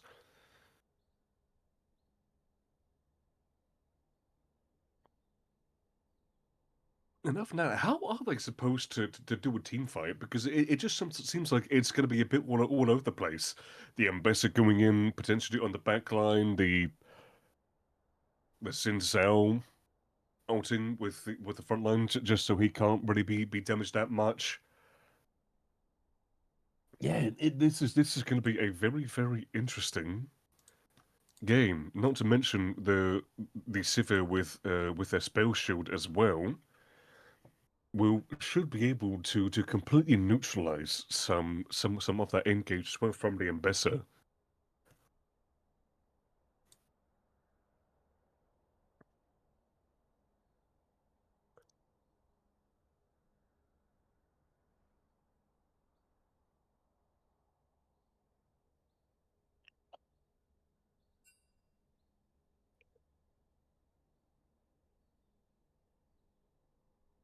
I can at least talk a little bit about what's happening on the other Celestial game. Right now, Celestial Atlas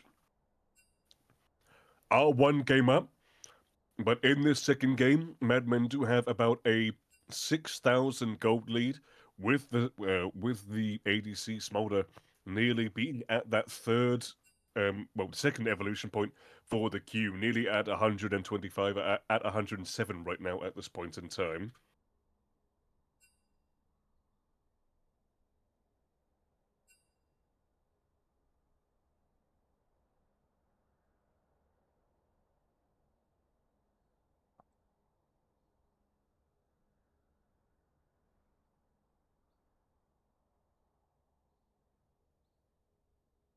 Huh. I'm just seeing how much healing that this sack is doing. It's insane.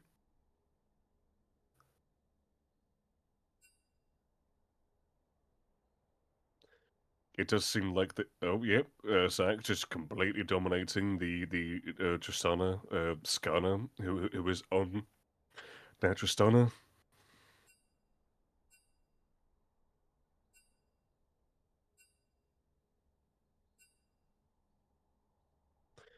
Yeah, this does seem like this second game is definitely a 100% going to be for Madmen, which is very good. I will at least have some positive things to say to them when the time for reviewing comes around.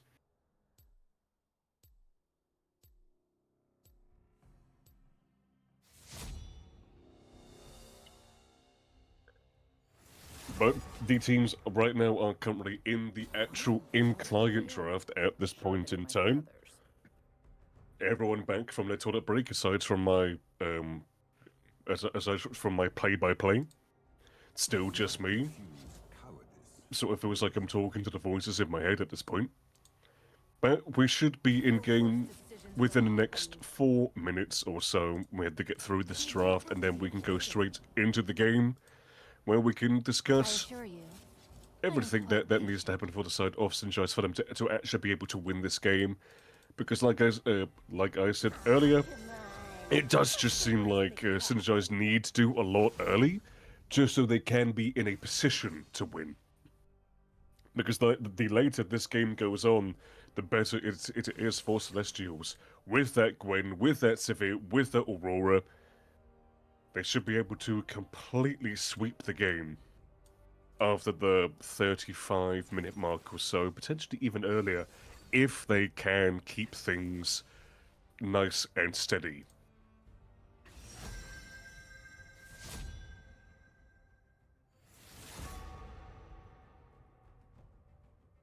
Your commands tire me. You're duller than a broken sandwich. All right. Okay, I am back. Sorry about that. Oh! I didn't miss anything. Looks like. So that's No, good. not really. I recommend skipping. Not even in the game yet, so cool. Yeah, people were on toilet breaks. Because, you know, you can't do that in between games. You had to wait for the draft to start, and then you go take a piss. Yeah, just classic VL behavior. That's how Yeah, we do. exactly. People don't immediately go and piss after the game. They tune into the stream so they can watch themselves win. Exactly. Just so they can feel good about themselves. Yeah, yeah. I know. I have done that many a time. I have also done that many a times.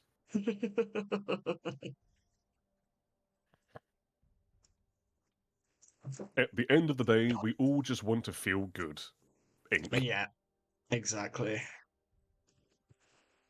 we all just want to have our pop-off moments and go, Exactly. look, see how good I was, look at me, I'm sick. I did it! I did it! I did it! Did you see my penta? I got that penta, even though it actually wasn't me. It was all my team making sure I was alive and dealing damage as well. I'm just the ADC. You're there like, Mom, get the camera. Oh yeah, that's that Call of Duty clip. Oh, baby, a triple. Show my age of these references now. Man, I missed Modern Warfare 2. Modern Warfare 2 was so good. So good. I Although, spent to be fair, way too many yeah. hours on that game. Yeah, for me that was more World at War. I loved the multiplayer of World at War. I didn't play as much World at War. It was fun. I did enjoy it. I don't think when World of War came out, I wasn't really like playing multiplayer games. Yeah, I- I will say the campaign for World at War I do wish was more the norm. To be fair, because like so many Call of Duty games nowadays are just like we're the heroes, we do the cool stuff and whatever else. Whereas the campaign of World at War was, yeah, we're doing this for revenge. We Yeah. don't care if it makes us the bad guys. I will say, best campaign in Call of Duty is Call of Duty 2. Call of Duty 2. I played that one a little bit. Where you play the first part of the game as a Russian guy, the second part as a Yes. British guy, and then the last part as an American guy. American, yes. Such a great Well, campaign.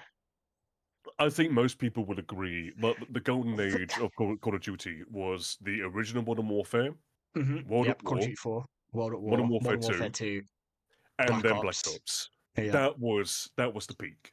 That was peak. Like Modern Warfare 2 into Black Ops is like probably the best back-to-back releases they had. I think there's a Oh, lot of 100%, people yeah. that on World at War I think is like it's a really good Call of Duty game, but I think it has its haters. I don't understand why, to be fair. It is an absolute masterclass game. I would definitely recommend anyone to go back and play the campaign as well, because it's also the game that brought us the first zombies, which Yeah, has been a staple ever since. it is the first game that has zombies. Did you ever play Call of Duty Ghosts? No, and I'm very happy I didn't. Do you know what? I played that game. I didn't really enjoy the campaign, but I had the game mode in it, which I'm sad they have never used again. What's that? It was like zombies. I can't remember the name of it, but it was kind of like zombies, but it wasn't. You were fighting aliens instead. And there were like Aliens? multiple Okay. different kinds of aliens. It was so Oh. good. And you had to like work your way through the map and then Okay. like try and get to an extraction. Oh, it was so good. And you could get like different abilities and all stuff like that. And it was like kind of like the premise is like Mhm. zombies, but zombies that's different, if you know what I mean. Yeah. Just before we go into the game, we have about 20 seconds Extinction, left. that's what it is, Lamps. Extinction. Thank you. It was so just- good. Yeah. Just before we go into the game, 15 seconds left, I will say that the Celestial Atlas currently 1-0 up at this point in time, but in the second game, they are nearly 14,000 gold down. Into Smolder Yes. Jana? What the? Into Smolder Jenna. Oh man. Yeah, It's I not don't good. know. It's not a But- great but name to hey, be you a know what? Celestial fan. As the analyst coach, I'll take it. The draft is dog shit, but the gameplay is good. Exactly. Make me cry at draft so you can make me feel happy when you win. You know what? Fair enough. Oh, a wizard with the Ignite TP here. Ignite TP, okay. He going for them solo kills, boy. Now, it's... As I was saying before, Summoner's Rift. as you were gone, I feel like this game really comes down to how aggressive Synergized are in these early stages, because the later the game goes on, the more it's naturally going to go into the side of Celestials. When you have the Sivir, the Aurora, and the Gwen as well, if it gets into that game, you might as well just throw up that white flag. Oh yeah, I definitely agree. I think they need to have pressure early. They need to, Yeah. I think, punish the Gwen as well. Keep the Gwen down in XP and levels, which, you know, early game, Ambessa isn't the best of champions at doing that, but, you know, at level 9, Ambessa is very strong. Level 9 with, I would hope to see, what's the item that gives you shields when you hit abilities? Eclipse? Yeah, Eclipse. Yeah, level 9 with an Eclipse, maxed out Q, and this is a very strong champion. Obviously, early game as well. Don't want to be taking those true damage Qs to the face in this matchup. No, never. And it is just as I said, Kenny has indeed gone the first strike, and Early because flash from Kenny. Nice pillar from Chime. Yeah, because Kenny has gone this first strike, Luna has gone W, and because of that, well, W first, I should say, because of that, Kenny has not really been able to get a first strike proc at this point in time. Yeah, also being flashless early game into the Trundle is a very difficult situation to be in, because Siva's going to get so much poke down on you every time Trundle throws up a pillar now. Oh yeah. And I don't imagine Kenny has ever played into Trundle support. It is always a good thing if you can play someone who is not of the norm when it comes to, well, any lane really, because you then throw that confusion towards the enemy, because they don't know how to play against you. They don't know where your power spikes are going to be, and they don't know how you can take advantage of them. Just having that knowledge is absolutely fantastic. Yeah, and the Trundle support also has one of the added advantages of a lot of Trundle's, you know, mid-game power comes from the ultimate, with the shredding of the MR and armor. So, you know, you still get that benefit on the support Trundle, and you know, Chime is a support Trundle connoisseur of V-Lane. You see himself coming down. He's a flash blown from Trundle as well, so Celestial Core a bit too far forward. But yeah, Chime is the connoisseur of Trundle support. She's been playing it since like 2020. I've had the displeasure of playing against it, and it's horrible. I hated every moment of it. I think the most annoying support I've had to deal with, funnily enough, like that is not non-meta, was actually Ornn. Oh yeah, Ornn can be disgusting to play against. Pillar lands on the Kenny, no mana, no flash. Luna not in the place because the minion wave is big to do any damage. Yeah, but again, it is just causing that distraction, just being that annoyance in the lane, so Misfortune can't really do much of anything. And already, even though Misfortune, there is a gank coming in from the top side. There's a gank. And Bessa has a lot of dash. Conqueror is procced, so Gremlin's going to be forced away. And if Wizard's smart, he can freeze the lane here. So Gremlin might have to try and contest. Going to try and face check Yunara's beads, who probably had the shop open and didn't notice. I did just notice in time, thankfully. Yeah, Gremlin has to stay to contest this wave, otherwise the lane is very doomed for Ambessa. And remember, Wizard does have Ignite as well, so kill potential is still there. Luna absorbs the Q with the spell shield. And yeah, that's how you want to play this lane out if you're the Sivir. Yeah. Luna getting the cull first as well, just showing, you know, hey, we're not going to be doing anything in terms of like being extremely aggressive. We're just going to collect the CS, and that's all we care about. Luna is taking a lot of damage from these double ups though. Yep. Chime not spacing particularly well to ensure that Misfortune doesn't get good double ups onto the Sivir. Want to stand more parallel with your ADC than vertical with them, just to ensure that the bounce doesn't land on them. Yeah, it can be a bit tricky though, because the MF double up bounces are a bit wacky sometimes. They can be a bit wacky, but I have gotten a few double kills just because of how the opposing bot lane have positioned themselves. It is euphoric.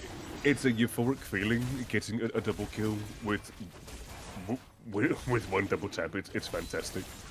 Oh yeah, for sure. I once played in a VL game into an MF as Yumi, and had a 1k gold shutdown, and jumped off of my jungler who got double upped, and an MF did like 95% of my HP with one double up. And I was like, Well- 1k gold shutdown, like fully stacked Medjay's. That is what you get for playing Yubi. I hate that champion. I wish that champion was never a thing. Well, it basically isn't a thing right now. Nerfed into yes. the absolute ground. It's so dog shit right now. Fantastic camp name coming in at whatever time. Camp name picked up. Camp name spawning. I don't. What did he actually ping? What was pinged? I don't know. Most likely Like, the probably a ghost or something. buff. It must be a buff because you can't ping anything else to show like that. Oh really? Okay, fair enough. I'm pretty sure you can't ping any other camp. You can ping the buffs through the tab menu in game. Uh-huh.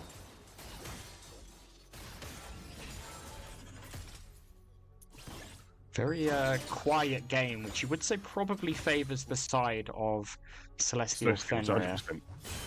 Yeah, it is just like I said, you know, the side of Synergize that need to be more proactive.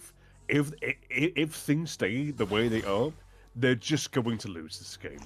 They do have the first dragon though, so dragon stacking has started. It has started, but is it going to be enough? I don't think so. Yeah, I think if ever any of the next two dragons are delayed, it's very difficult to play. As Wizard ults forward onto Gremlin, he does have to dash away. All of the ult stacks land, but it's not enough for Wizard to pick up the kill. Still holding on to the Ignite though, so kill threat is there, but it looks like there's 3 men coming towards this top side. Wizard may be in a bit of trouble. Dashes forward, and Besser ult lands. The Xin Zhao W doesn't land though, but he is going to manage to jump onto Wizard. Bomb is here, and Gwen is not immune. First blood over to Xin Zhao. Are they going to dive Kenny here? They're not going to dive Kenny. Luna does manage to get a play, and Kenny takes the recall. It's a nice gank from the support and jungler, as Kenny's base gets cancelled, and it's probably going to be Grubby's over to the side of Synergize Dawn as well now. That is the big issue with not having flash. If you find yourselves in those situations, there's really no way out. Ollie showing up for this bot lane dive, but it's very late, so he's just going to manage to find himself some camps. Although, there is a genuine question. If Gwen puts herself in a shroud, does that mean that the Ambassador just doesn't pick on her? Or does it still? I don't know. Yeah, no, I don't. Do you know what? I think if you put the W down, it doesn't hit you because you're immune to CC as well from anything outside of it. Chime finds Kenny is probably going a bit too aggressive there. And, yeah, you might be a Trundle, but you're a support Trundle. Yeah. A support Trundle who is going Locket first? Maybe Zeke's? Zeke's would be quite good, actually. I can understand that. Or Locket, maybe. I think Zeke's would actually be really good here because you get the slow on the thingy around you when you ult. You get ult CDR as well. Zeke's is in a pretty good spot right now. Both junglers in the opposite side of the jungle at this point in time. You know, getting 1 or 2 camps and then walking away. We're 50 seconds away from the second Drake spawning. TP's upgraded for both top lanes at the same time. It's a lot of damage from the Ambessa though. Chime's going to face check this bush to get the wall down. Oh, Chucks fails the W over the wall. That's very sad for him. Chuck's taking a little bit of damage. Yeah. Dragons in 30 seconds. Chucks does have the TP. Whereas Syndra has the combat summoner in heal, which I've only just noticed. Syndra lands the ult, the EQ, and the execute comes along. And that's probably going to be second dragon over to Synergize Dawn as well. Good pick from Weskimo. Yeah, very, very good pick. Understanding the damage that that their champion can do at that point in time, very good knowledge, and because of that, a little bit of a lead in that mid. Not to mention that the tempo from it also allows them to get dragon. That that's the second dragon. They've got a little bit of a gold lead. Again, these are the sort of plays that they should be doing, not all the time, but more often for hiccups. Oh, the dragon dies. Chucks is here though. They're gonna look for the fight. The E comes across. Flash forward from Yunara's B. Gets a double knock up on the ultimate. Syndra gets the stun down, but it only hits the Wukong. Now Luna's here arrived. They pick up Ozzy. Exhaust comes down. Nielsa has to flash. They do get a kill traded back. And but in the end, not a terrible play. It's a 300 gold lead to the side of Fenrir, but it is 2 dragons over to Synergize Dawn and the Grubbies as well. But still, if you can't get dragon, if you can get a kill afterwards, that's still more than fine. Yeah.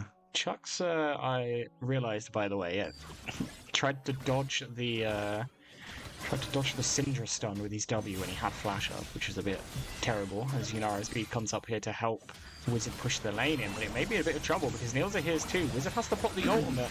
It's not gonna. Oh, the Ambassador ult comes down, and it's so close to dying. Nielsa might go down. Smite from Ollie. It is a 1-for-1 in the end, and I thought that was going to be a play over to the side of Synergized Dawn, but a lot of damage came down to that Xin Zhao very quickly. Very, very quickly.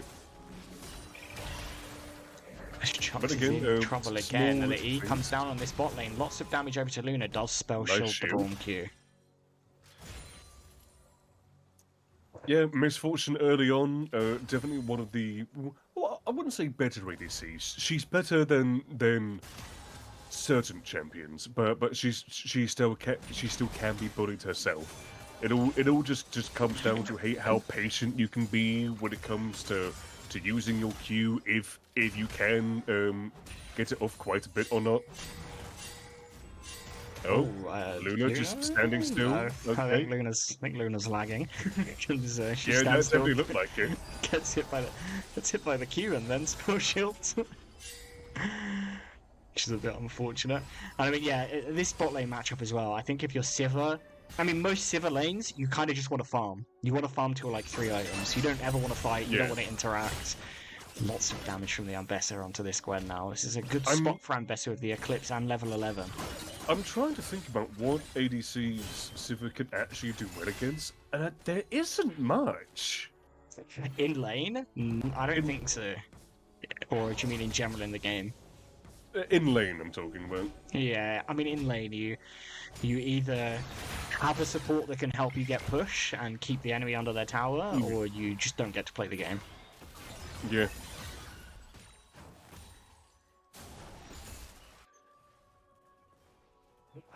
The gold difference between the two sides, very, very little, slightly in the favour of Synergize, but I don't think it's really going to matter too much. Wizard has to pop the ult. Just pops the ult, I think, to force Gremlin to back off, but, public execution is still up, and Gremlin's had some good ones so far, landed both that he's fired, so Chucks could be Wizard could be in a bit of trouble if the next one lands.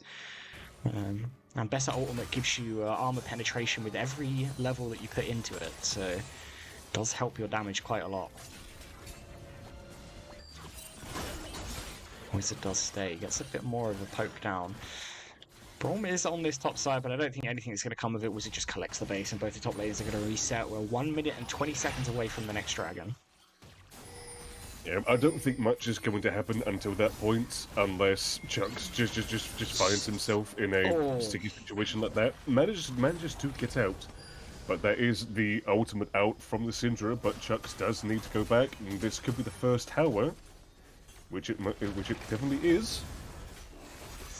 It's going to be bot tower traded for the Rift Herald. Not a terrible trade for either team. I think both of them will be happy with that. And, Syndra does get plates in the mid as well, due to forcing Chucks to base. But now Synergized Dawn do have the Rift Herald for this next dragon. Stun misses. Celestial Fenrir are here. Chucks manages to land the E for the slow, but they bit apprehensive about walking into that bush, and rightfully so.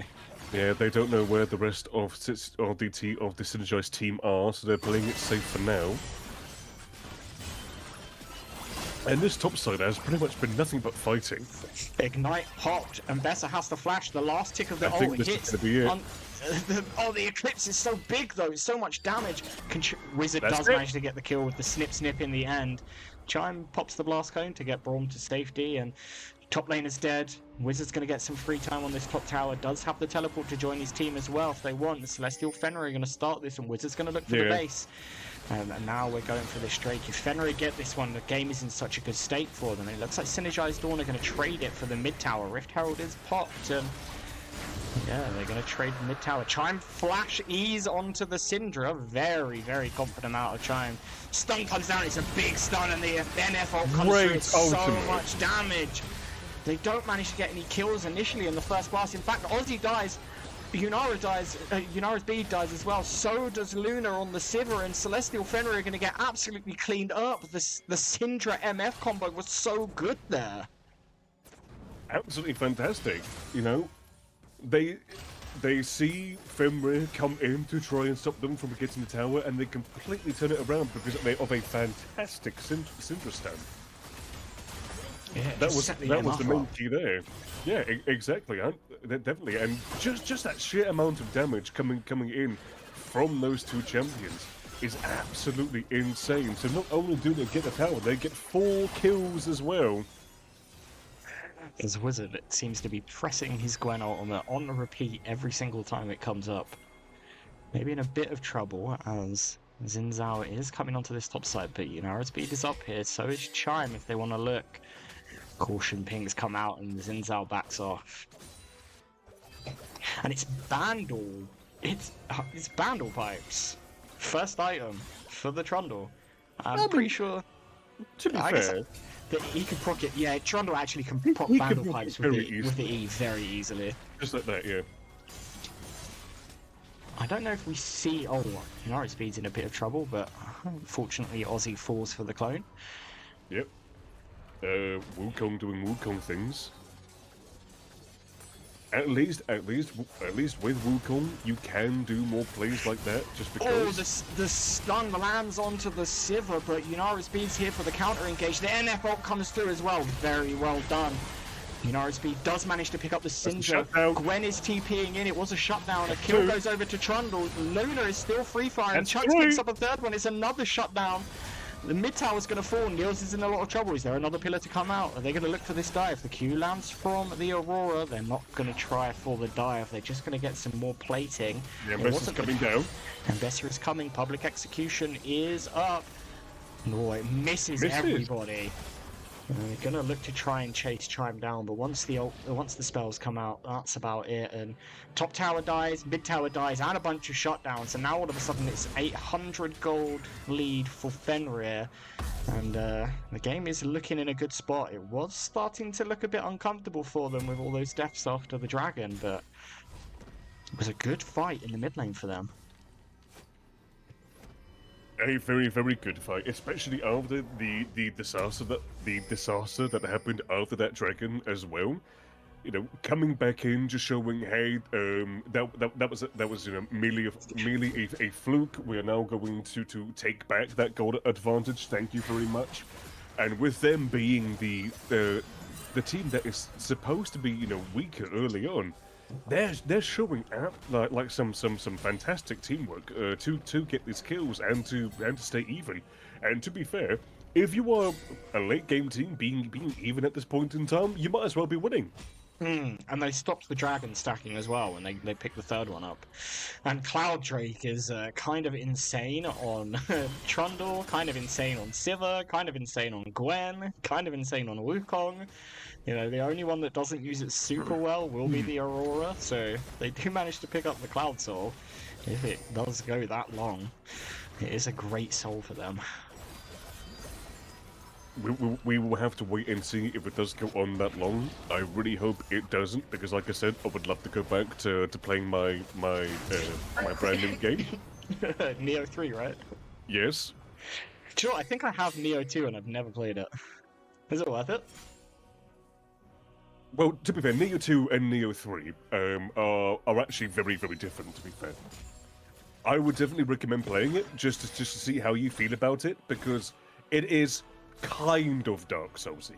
Not necessarily, because Dark Souls and Elden Ring is this big. Oh, a little fight happening in the bot side. Stun there. Syndra comes out a bit early, only gets 3 balls down. Chucks may be in danger. He has to pop the ultimate.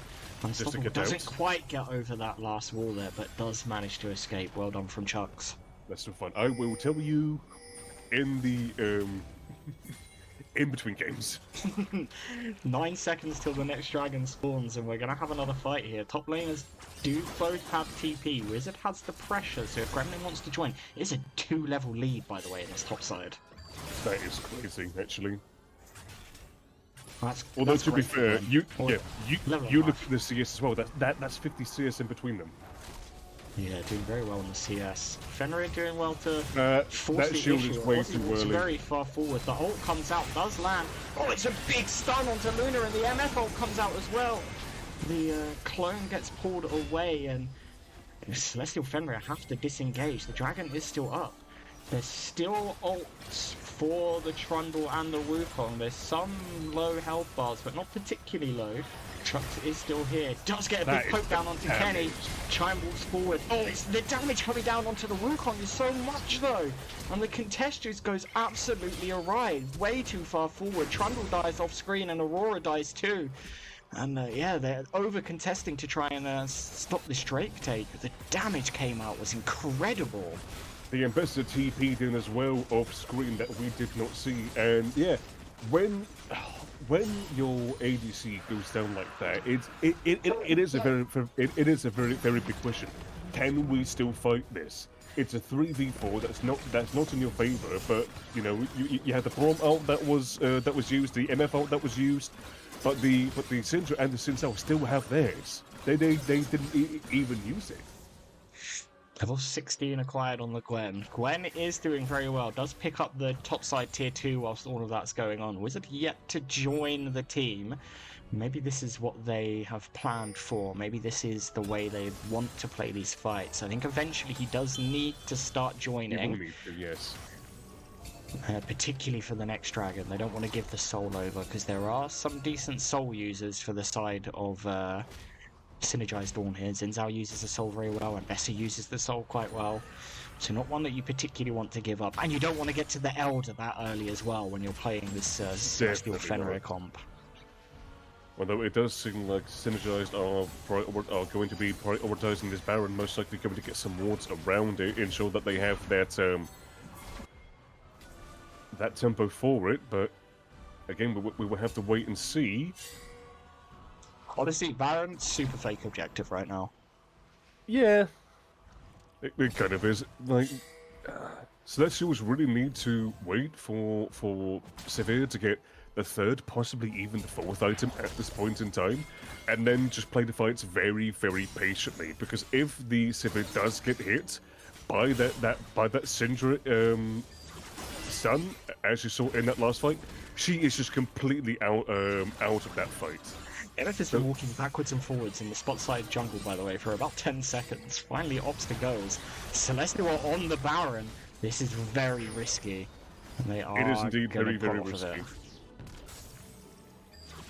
Maybe thought that the contest was going to go down to Wizard and try and pull the enemy away or take the Baron when they aren't expecting it.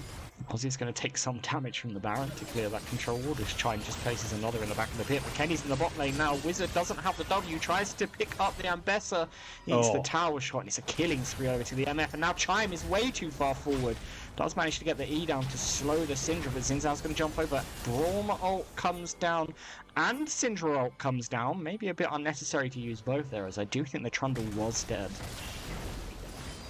It was more to confirm the kill, because now you have the numbers advantage no matter what happens. The MF and the Ambessa are also moving up at this point in time as well. Contest from Lunaris B comes in very early.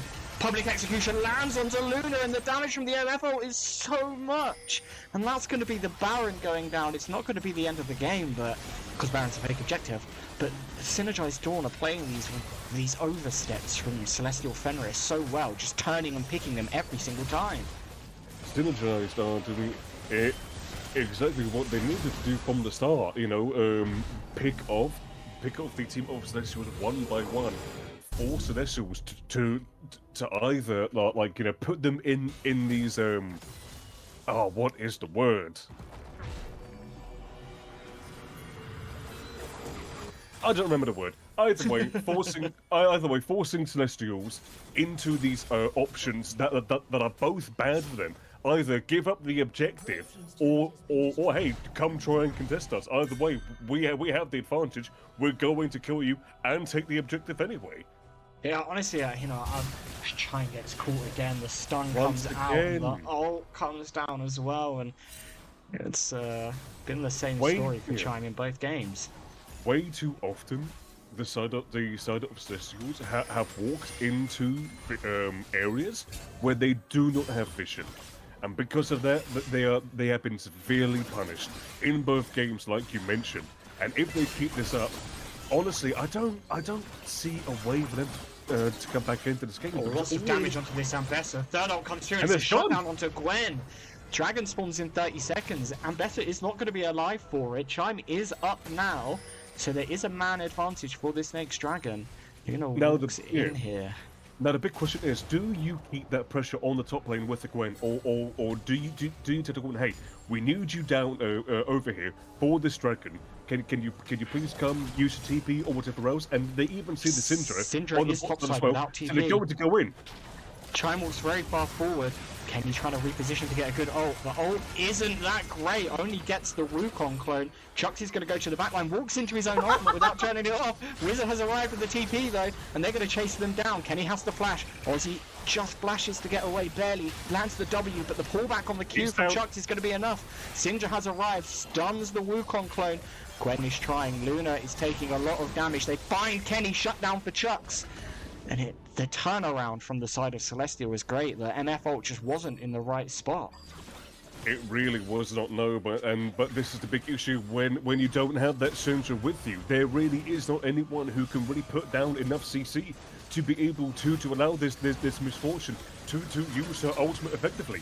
And that was the big issue I said when it comes to Braum. Braum, if he can get a good ultimate down, then that's fine. But it's a very slow ultimate compared to others. Yeah. It's very difficult to get the god tier Braum ult in comparison to, like, I don't know, the god tier Magnet Storm from Rel. Exactly, yes.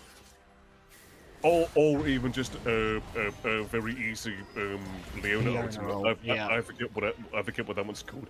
I don't know names very well. Solar Flare, I believe.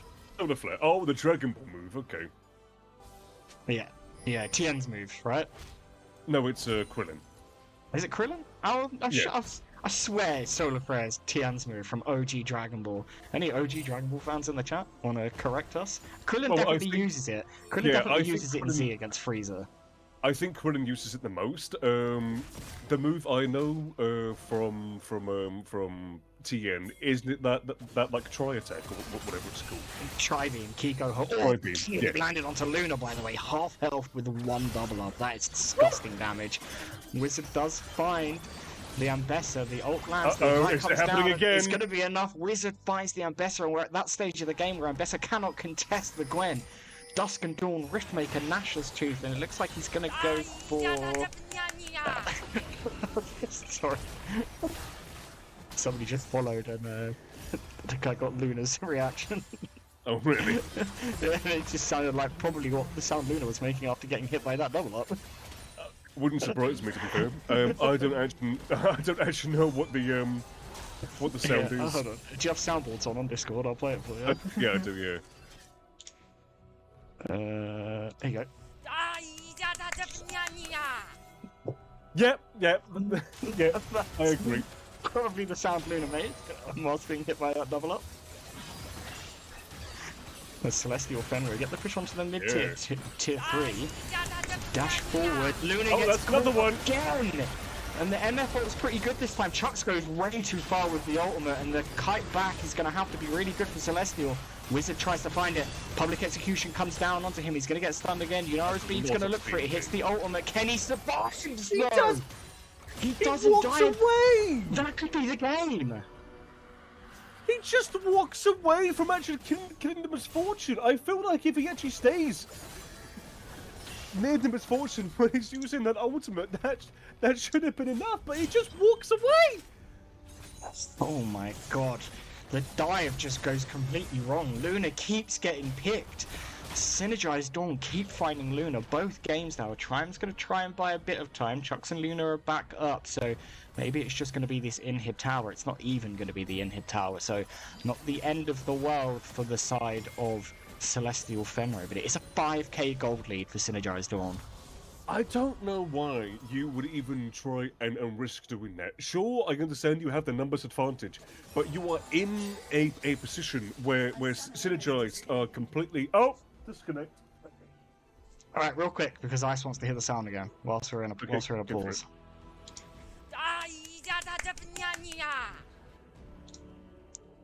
There you go, Ice. So there you go, folks. If you want to hear that noise again, all you have to do is follow Celestial. Yeah, all you have to do is follow the channel. You could also sub and you'll hear that noise as well, you know? I'm just saying.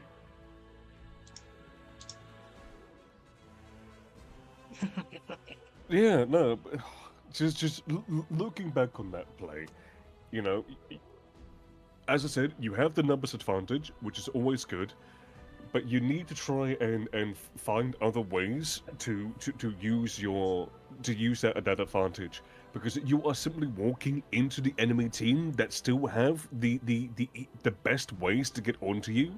With that Syndra stun, with the Brawl ultimate, and especially backing up from those two, that Misfortune ultimate's doing so much damage.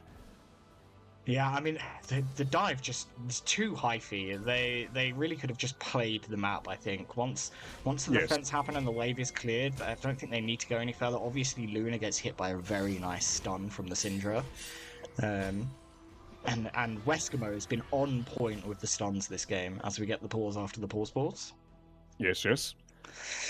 Yeah, big shout outs to Weskimo. Weskimo's played very well this game. Kenny also having a great game, landing some great ults. Nilza having a good game as well.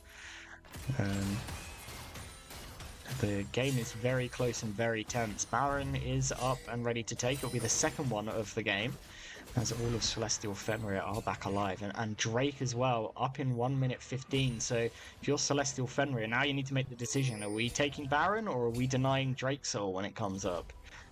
I feel like once they see that Gwen on the bottom side, they're just they're instantly pinging that Baron, saying, "Hey, we are going for this.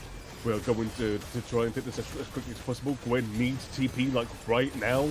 There's a couple of wards around for her as well, but she is just not doing it. There are wards in the pit. They're gonna try and contest this for some reason. But why? It's a good ultimate from MF. Yuna's Beast gets absolutely deleted. Nobody else is going to go down. There's some very low health bars. Gremlin finds Luna though, and Luna gets caught out again and dies.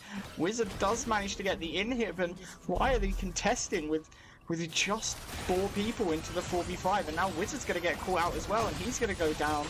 And now we're down into a 2v5 situation with a long death timer on Luna, long death timer on Wizard, and why are we contesting there? I don't understand why they're walking in. I don't understand why they're walking in, and then I don't understand why Wizard is staying afterwards. You see that your team are dying. You know that the Baron has gone over to the enemy. You know that their recalls are 4 seconds, and yet you're walking into the Nexus turret. Like, if you want to go for the contest there, sure, but it has to be the Wukong going for the 50-50. Right? Yeah. You can't contest it any other way. You can't walk into this Syndra. It's been made very apparent the entire game that this Syndra does crazy damage, that the MF ults have been clean all game. Maybe there was one that wasn't great, and now it's Cloud Soul for Synergize Dawn. And the game is not in a great state for Celestial Fenrir.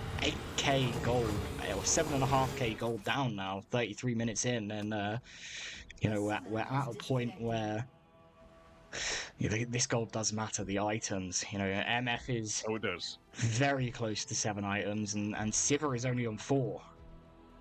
Or 5 if you include the boots, but you know, MF is very close to 4 build.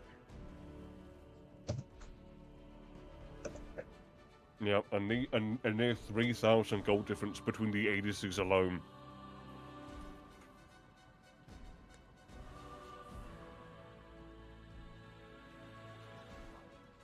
You know, Wizard is Flame Horizon in the top lane. There is a Flame Horizon there, and if you're going to just be having your Gwen in the side lane, that's fair enough, but you just can't contest these objectives like that. And like I said earlier, I think Baron is so fake this patch that I think I'd be fine giving the Baron for a bot in here without contesting it. Maybe send Wukong to try and get a 50-50, but the 4v5 contests, it's just not feasible with the amount of damage that Syndra and MF can do to you. It's like Luna gets blown up instantly every single fight.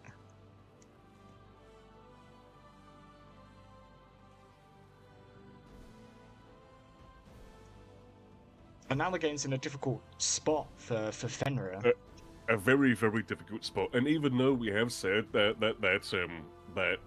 Fenrir are going to naturally be stronger later on, this is a monumental goal lead to get past for any team. When you have misfortune, just you know, like doing more than half HP in 2 shots, pretty much, being at 100% crit at this point in time as well, it is a humongous hill to climb.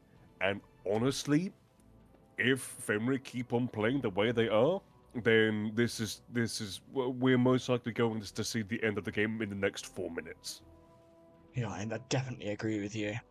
I think that Synergize Dawn have been playing these objectives very well. They've been grouping. They know that Ambessa can't contest the Gwen, so might as well just send 5. Nobody can contest this Gwen on the side right now. So they group as 5 at all of these objectives, and Celestial Fenrir just keep opting into the 4v5s without Wizard teleporting. You know, maybe they could call him to come. If they call Wizard to TP for that Baron, I think it goes completely different. Yes, very much so. I generally do not know why they didn't do that in the first place, because you know Wizard is their strongest member, and they're trying to contest without them. It boggles my mind. What's happening on the other side? On the other side of things, Madmen have a slight gold advantage with how things are right now, but it's not too much. As again, they're in this 4-1 situation, and I honestly think that if Wizard doesn't come, they're going to make irreparable losses. As Trine gets hit by another stun and instantly blown up by the Syndra, and if the Wizard comes now or the game ends. Yeah, this is Luna gets hit by the public execution, immediately blown up, and oh my god, they're stepping too far forward to try and contest the space. It's not their space to contest, and Synergize Dawn is just going to end the game. The TP's coming in from Wizard, but it might be too little. There's a big chunk from Chucks, though. Can Wizard clean this up? Wizard and Yanaris B looking for it. There's another one. There's a 3rd one. Are they going to find the 4th? The cleanup has been really good. Yanaris B tries to cancel the TP, but not enough from there, and somehow they managed to defend thanks to an amazing burst from Chucks. They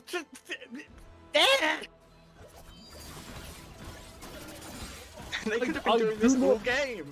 I do not understand why Wizard is trying to split push when they're one bad team fight away from losing the game.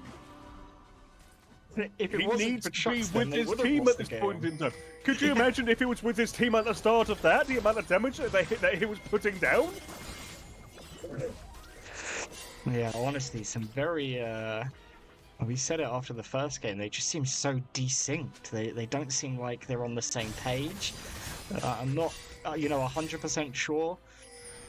As we're not in the comms, we can't hear what's going on, and maybe they're making the calls to do it, and then, stuttering and changing their minds about how they want to play the contest. But, we look at the XP, there's 3 levels up from the Xin Zhao onto the Wukong, 2 levels for the Syndra, 2 levels for the MF. There's a level on the Braum. Synergize Dawn are in such a strong spot right now. They very, very much are, and it's simply going to get stronger and stronger if they carry on. If Celestials carry on doing these very silly little things. Because once again, the Gwen on the bot side. Why? You. When it's The Gwen is splitting pushing what? a lane that has super minions. Like I understand the thought process behind it because Synergized cannot really play very passively when this is happening. But once again, you do not have your strongest person with you. They should also know that the Gwen does not have TP because the Gwen used TP to come back into the base. Honestly, all Synergize need at that point in time is to catch one person out. They win the game. Yeah, 100%. 100%. One person dies, and we've seen all game that they're very good at finding these picks, particularly onto And Luna. look at the Gwen again, going down into that bot side with like on the complete opposite side of the map. And They look, get the stun onto Yunara's speeds. They blow a lot of damage the onto the roof will waste. clone. Chucks does get a nice trade That's some back. damage. 2/3 Look at of that damage from the onto the misfortune as Syndra. well. Wizard manages to pick up the inhib again, but all of Synergize Dawn are coming down to try and catch him. Does have enough time to get away, but they are looking for the collapse too. Opt out to it as Celestial Fenrir push the mid-wave. But yeah, the misfortune damage is disgusting, but Chucks, honestly, Chucks is saving the game right here. Big credit to him. You know, the damage he put out on the Nexus towers, the damage he put out onto the Syndra to force the Syndra to walk away. He's Yeah, I will admit, when I was coaching Luna and Chunks when they were on the same team, I was not the most fond of Chucks in the mid, but he has improved significantly since then. But there does need to be a little bit more improvement if this Celestials team are going to be the ones to win so this much series. damage to these towers. But look at that damage! Jesus! And they're in this situation. This is what Fenrir won. And Besser is trying to contest the Gwen, and he cannot contest the Gwen. So now, Synergize Dawn are looking to get bases to try and bail Ambessa out, and this flip-flop of will they, won't they on the Baron is going to keep the rest of the team here. They do find Chime, Whoa. Nils goes deep for it, gets the knock-up, stun down onto the Trundle. Trundle gets the ult to save themselves slightly, just a bit longer. Wizard's going to look for the end here though. Does Q the Ambessa, almost kills it, taking a few tower shots though. And it's backwards and forwards because we can't watch both. This is where we need split screens. Syndra has base to bail out Ambessa. And honestly, I think Wizard might have been able to end the game. NF ult comes down. Luna's dead. What a pick from Kenny. Can Chucks pick back to both ADCs down? Wizard may be caught as well though. This is terrible for the side of Celestial Fenrir. Wizard does get the Zhonya's, but is picked off in the end. Oh, and the public execution lands onto Chucks. Chucks Zhonya's, and Chucks is now also going to go down. Does get the flash, but double kill over to the Syndra, and one pick after another, and that probably will be it. I cannot. I think Wizard could have ended the game if he just went for the towers. Most likely, but instead tries to go for the kill against the Ambessa underneath the turret. Gets hit quite a few times, and because of that, she's just not in a very good position. Luna is up in 8 seconds. These towers are I mean, very is low. Luna going to be enough? They don't have a lot of damage onto these towers as the MF is dead. First one goes down, second one goes down, Look and at the Besser is Ambessa. hitting the tower. Braum is exhausted, almost going to go that's down. it. The Nexus does go down in the end, and oh man, what a disappointing way to lose this game for Celestial Fenrir. They just did not seem to be in sync at any point, and when it felt like that Wizard was close enough to pull the game back for them, they just picked after picked, and yeah, unfortunately, unfortunately for the side of Celestial Fenrir, it is going to be a 2-0 loss to Synergize Dawn. Well, to be fair, Synergize Dawn did play both of these games very, very well.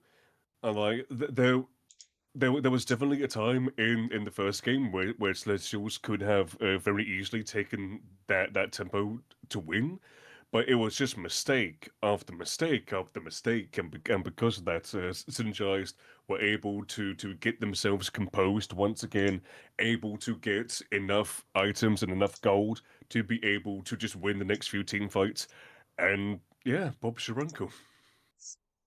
Incredibly well played. I do agree. I think Weskimo putting on such a clinic, Kenny playing a great game of Misfortune as well, Hmm. and an impressive showing from the pair of them. Very much so. It's it's a rough one for Celestial Fenrir because there were moments where it looked like they could win this game, but you're right, they just too far forward in certain situations, too slow in certain situations. Just, it didn't feel like they were ever in sync at any point. Wizard didn't TP when he should be TPing. We're contesting Nashers when we shouldn't be contesting Nashers. And Mhm. yeah, it's just rough all around. Yeah, it just feels like everyone that the side of Fenrir were just not on the same page at all. Definitely something they will need to work on those comms going into these late game team fights and late game objectives. But that's how the cookie crumbles sometimes. This is only the second week. There have been many times in the past where teams have looked weak very very early on, only to get in finals and potentially even win the division. There have been times when teams have been looking absolutely fantastic and just seem to completely fall apart come playoffs. Yeah, I So mean, it's not the end of the world, but they do need to work on things. the last CTLF team that played in Div 3 last split, we were absolutely dog shit during the regular season, and then we ended up winning the whole thing. So, it does happen. There is still time for them to come back, but there's a lot that does need to be worked on. I think there's some clear things that need to be worked on, but hopefully they have a direction they can go. I'm not sure if any of the Synergize Dawn people are in the chat. If you are, if any of you would like to come and have an interview with us, we would love to have a chat with you. If not, that's absolutely fine. Give it a one little bit longer as there's a slight delay on the stream. Um, but yeah, honestly, I think whilst we wait, I think if I had to give MVP to somebody this series, I think I'd. It's a difficult one. I think I might give it to Weskimo. I think It is. I mean, game it one is they tough. weren't as impactful, but game two the impact was incredible. Yeah, but even then, in the first game, Weskimo was doing enough to ensure that their team could still, come back into it, getting some clean kills here and there. If you remember the Jenna, when she was completely out of position, was pretty much deleted because of Weskimo, Yeah, and that with sort of the stuff. So yeah. And with this performance as well, I would very much agree that it would go to Weskimo. well, doesn't look like any of the Synergize at Dawn people are in the chat. So And that's fine. thank you all for joining us. We have very much enjoyed the game, so I know I have been a bit stressed. These games have probably taken years off of my life. As a co-owner of the Celestial Org. Luna, do you want to come in for an interview? You can Yeah, come in come for an in so we interview. can talk shit.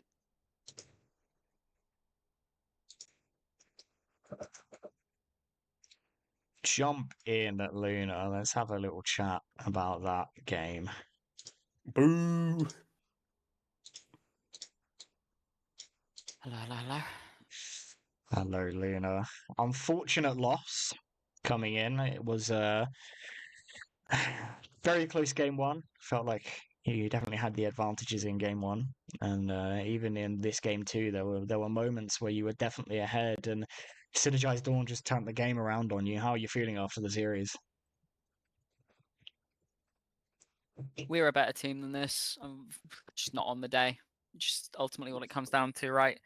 I think game one after the Baron, we kind of just floundered a little bit. We didn't play the Baron call very well, despite us, I think, all being on the same page if this is the correct call. And then from then on, it was just so hard to get back into the groove of things. There were moments of bright sparks, but it's just, sometimes one person overextending a little bit too much, getting caught, everything goes to shit. And then game two, I'm going to be honest, I didn't feel like we were in the lead at any point, but that I might don't just be think the you Sivir were. effect. I don't think you had the gold lead. Oh, you had. To be fair, you had a slight gold There lead was some early slight on. ones, yeah, but nothing insane. But there was the moment where it really felt like the tempo had swung over to you when you were pushing the mid inhib tower. And then you get picked with the Syndra stun, and the game just immediately flipped on the head and just felt very unplayable. I mean, that game is as much on me as it is anybody else. I was not finding the spell shields that I needed to that game. I need to be blocking Abesserol every time, and I didn't hit a single one of them. I also can't I can't back to front team fight into a misfortune when we don't have a Braum or something to block it. All around, it just, from my perspective, that game felt impossible to play, but I think that is on me for the pick that I took. I just didn't have anything better to take in the moment. Any questions, Joseph? At least when it comes to the first game, there was a time when you were very much in the driver's seat for that game, but then you get caught out in that mid lane. But that's not the end of the world. That's just one small mistake. But that mistake then brought on another mistake and another mistake and another mistake. As I say, At least, no. At least when it comes to future games, how are you going to try and stop that from happening? I mean, it's all about sitting down and actually looking at what went wrong, right? I think for game one, as I say, I think the turning point was the Baron more than anything. We all agree the call was, or at least I think we all agree, the call was correct. We just executed it poorly, and it was from that point on that things just started to go to shit. Me getting caught mid-wave is nothing new. It happens at least once a series. Yes. One of the many things I told you not to do, and you're still doing it. But I genuinely, I think if we play that Baron better, we can end that game there. We just play the Baron like shit. It swings away from us, and then it is constantly, somebody is always getting caught out before a fight starts, and it makes it really, really difficult for us to ever fight on even footing, especially when, Malphite and Jarvan are looking to dive on me. If we are in a 4v5, we don't have the resources to commit to counterbalance that on the other side.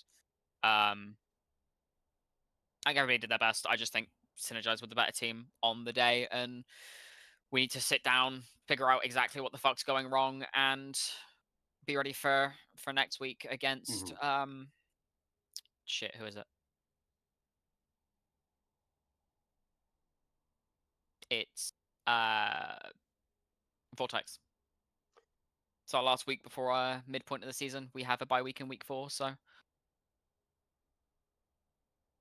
Yeah, I think you also probably need to be some discussions about how you play when you have the split push as well. There was a Baron in that second game there where Wizards on the side and you try and contest the Baron 4v5, get instantly blown up, and I think it's one of those ones where you have to either make the decision to not I don't contest think- it or make the decision just to try and, let Ollie try and steal it and the rest of you don't go anywhere near it. So if it's the one I'm thinking of, it was 3v5 and it was Ollie calling to contest. So we followed our shot caller. And there was also another time when Wizard was on the top side doing a split push when the enemy were coming into the base as well. If he if he doesn't TP there, and then Chucks does not get that good amount of damage down, they just end the game right there. So split pushing is fine, but it's just a matter of just I guess understanding more when it's viable to do so. I mean, I don't disagree with any of Wizards' decisions that game. I think trying to stay on side is the correct thing. We're never going to win even if he's with us because at the end of the day, I'm still not able to play the fights. And if Chucks can get in, he's getting one shot immediately anyway. I think we have to win that game through split pushing. And if he has to like try and sacrifice us buying time to get it, then so be it. It just wasn't meant to be. Fair enough, fair enough. Well, we won't keep you. We won't let you Mhm. force you to chat about this for much longer. It was a stressful series for me to watch and cast. So thanks for I joining us, enjoyed it. Luna. Yeah, shut up. No, it was yeah. Thanks for joining us and having a chat with us Pleasure. after a loss. It's never fun to do that. Well, anyway, guys, thank you all for watching. We will be back on Thursday for Celestial Helios, who I don't actually remember who they're playing, but we'll be back to cast that game on Thursday. And I can tell you 1 second.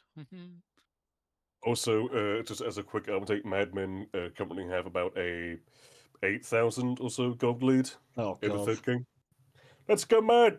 it's a bad Monday for Celestial. How did Div 4 do? Farah, are you in chat? How did Div 4 do? They won 2-0. Okay, big. Helios go up against Aberdeen Wild. Aberdeen Wild. Aberdeen. We'll be back on Thursday for Celestial Helios versus Aberdeen Wild. I've been Cliff. I've been joined by the wonderful Joseph Armando. That's my name.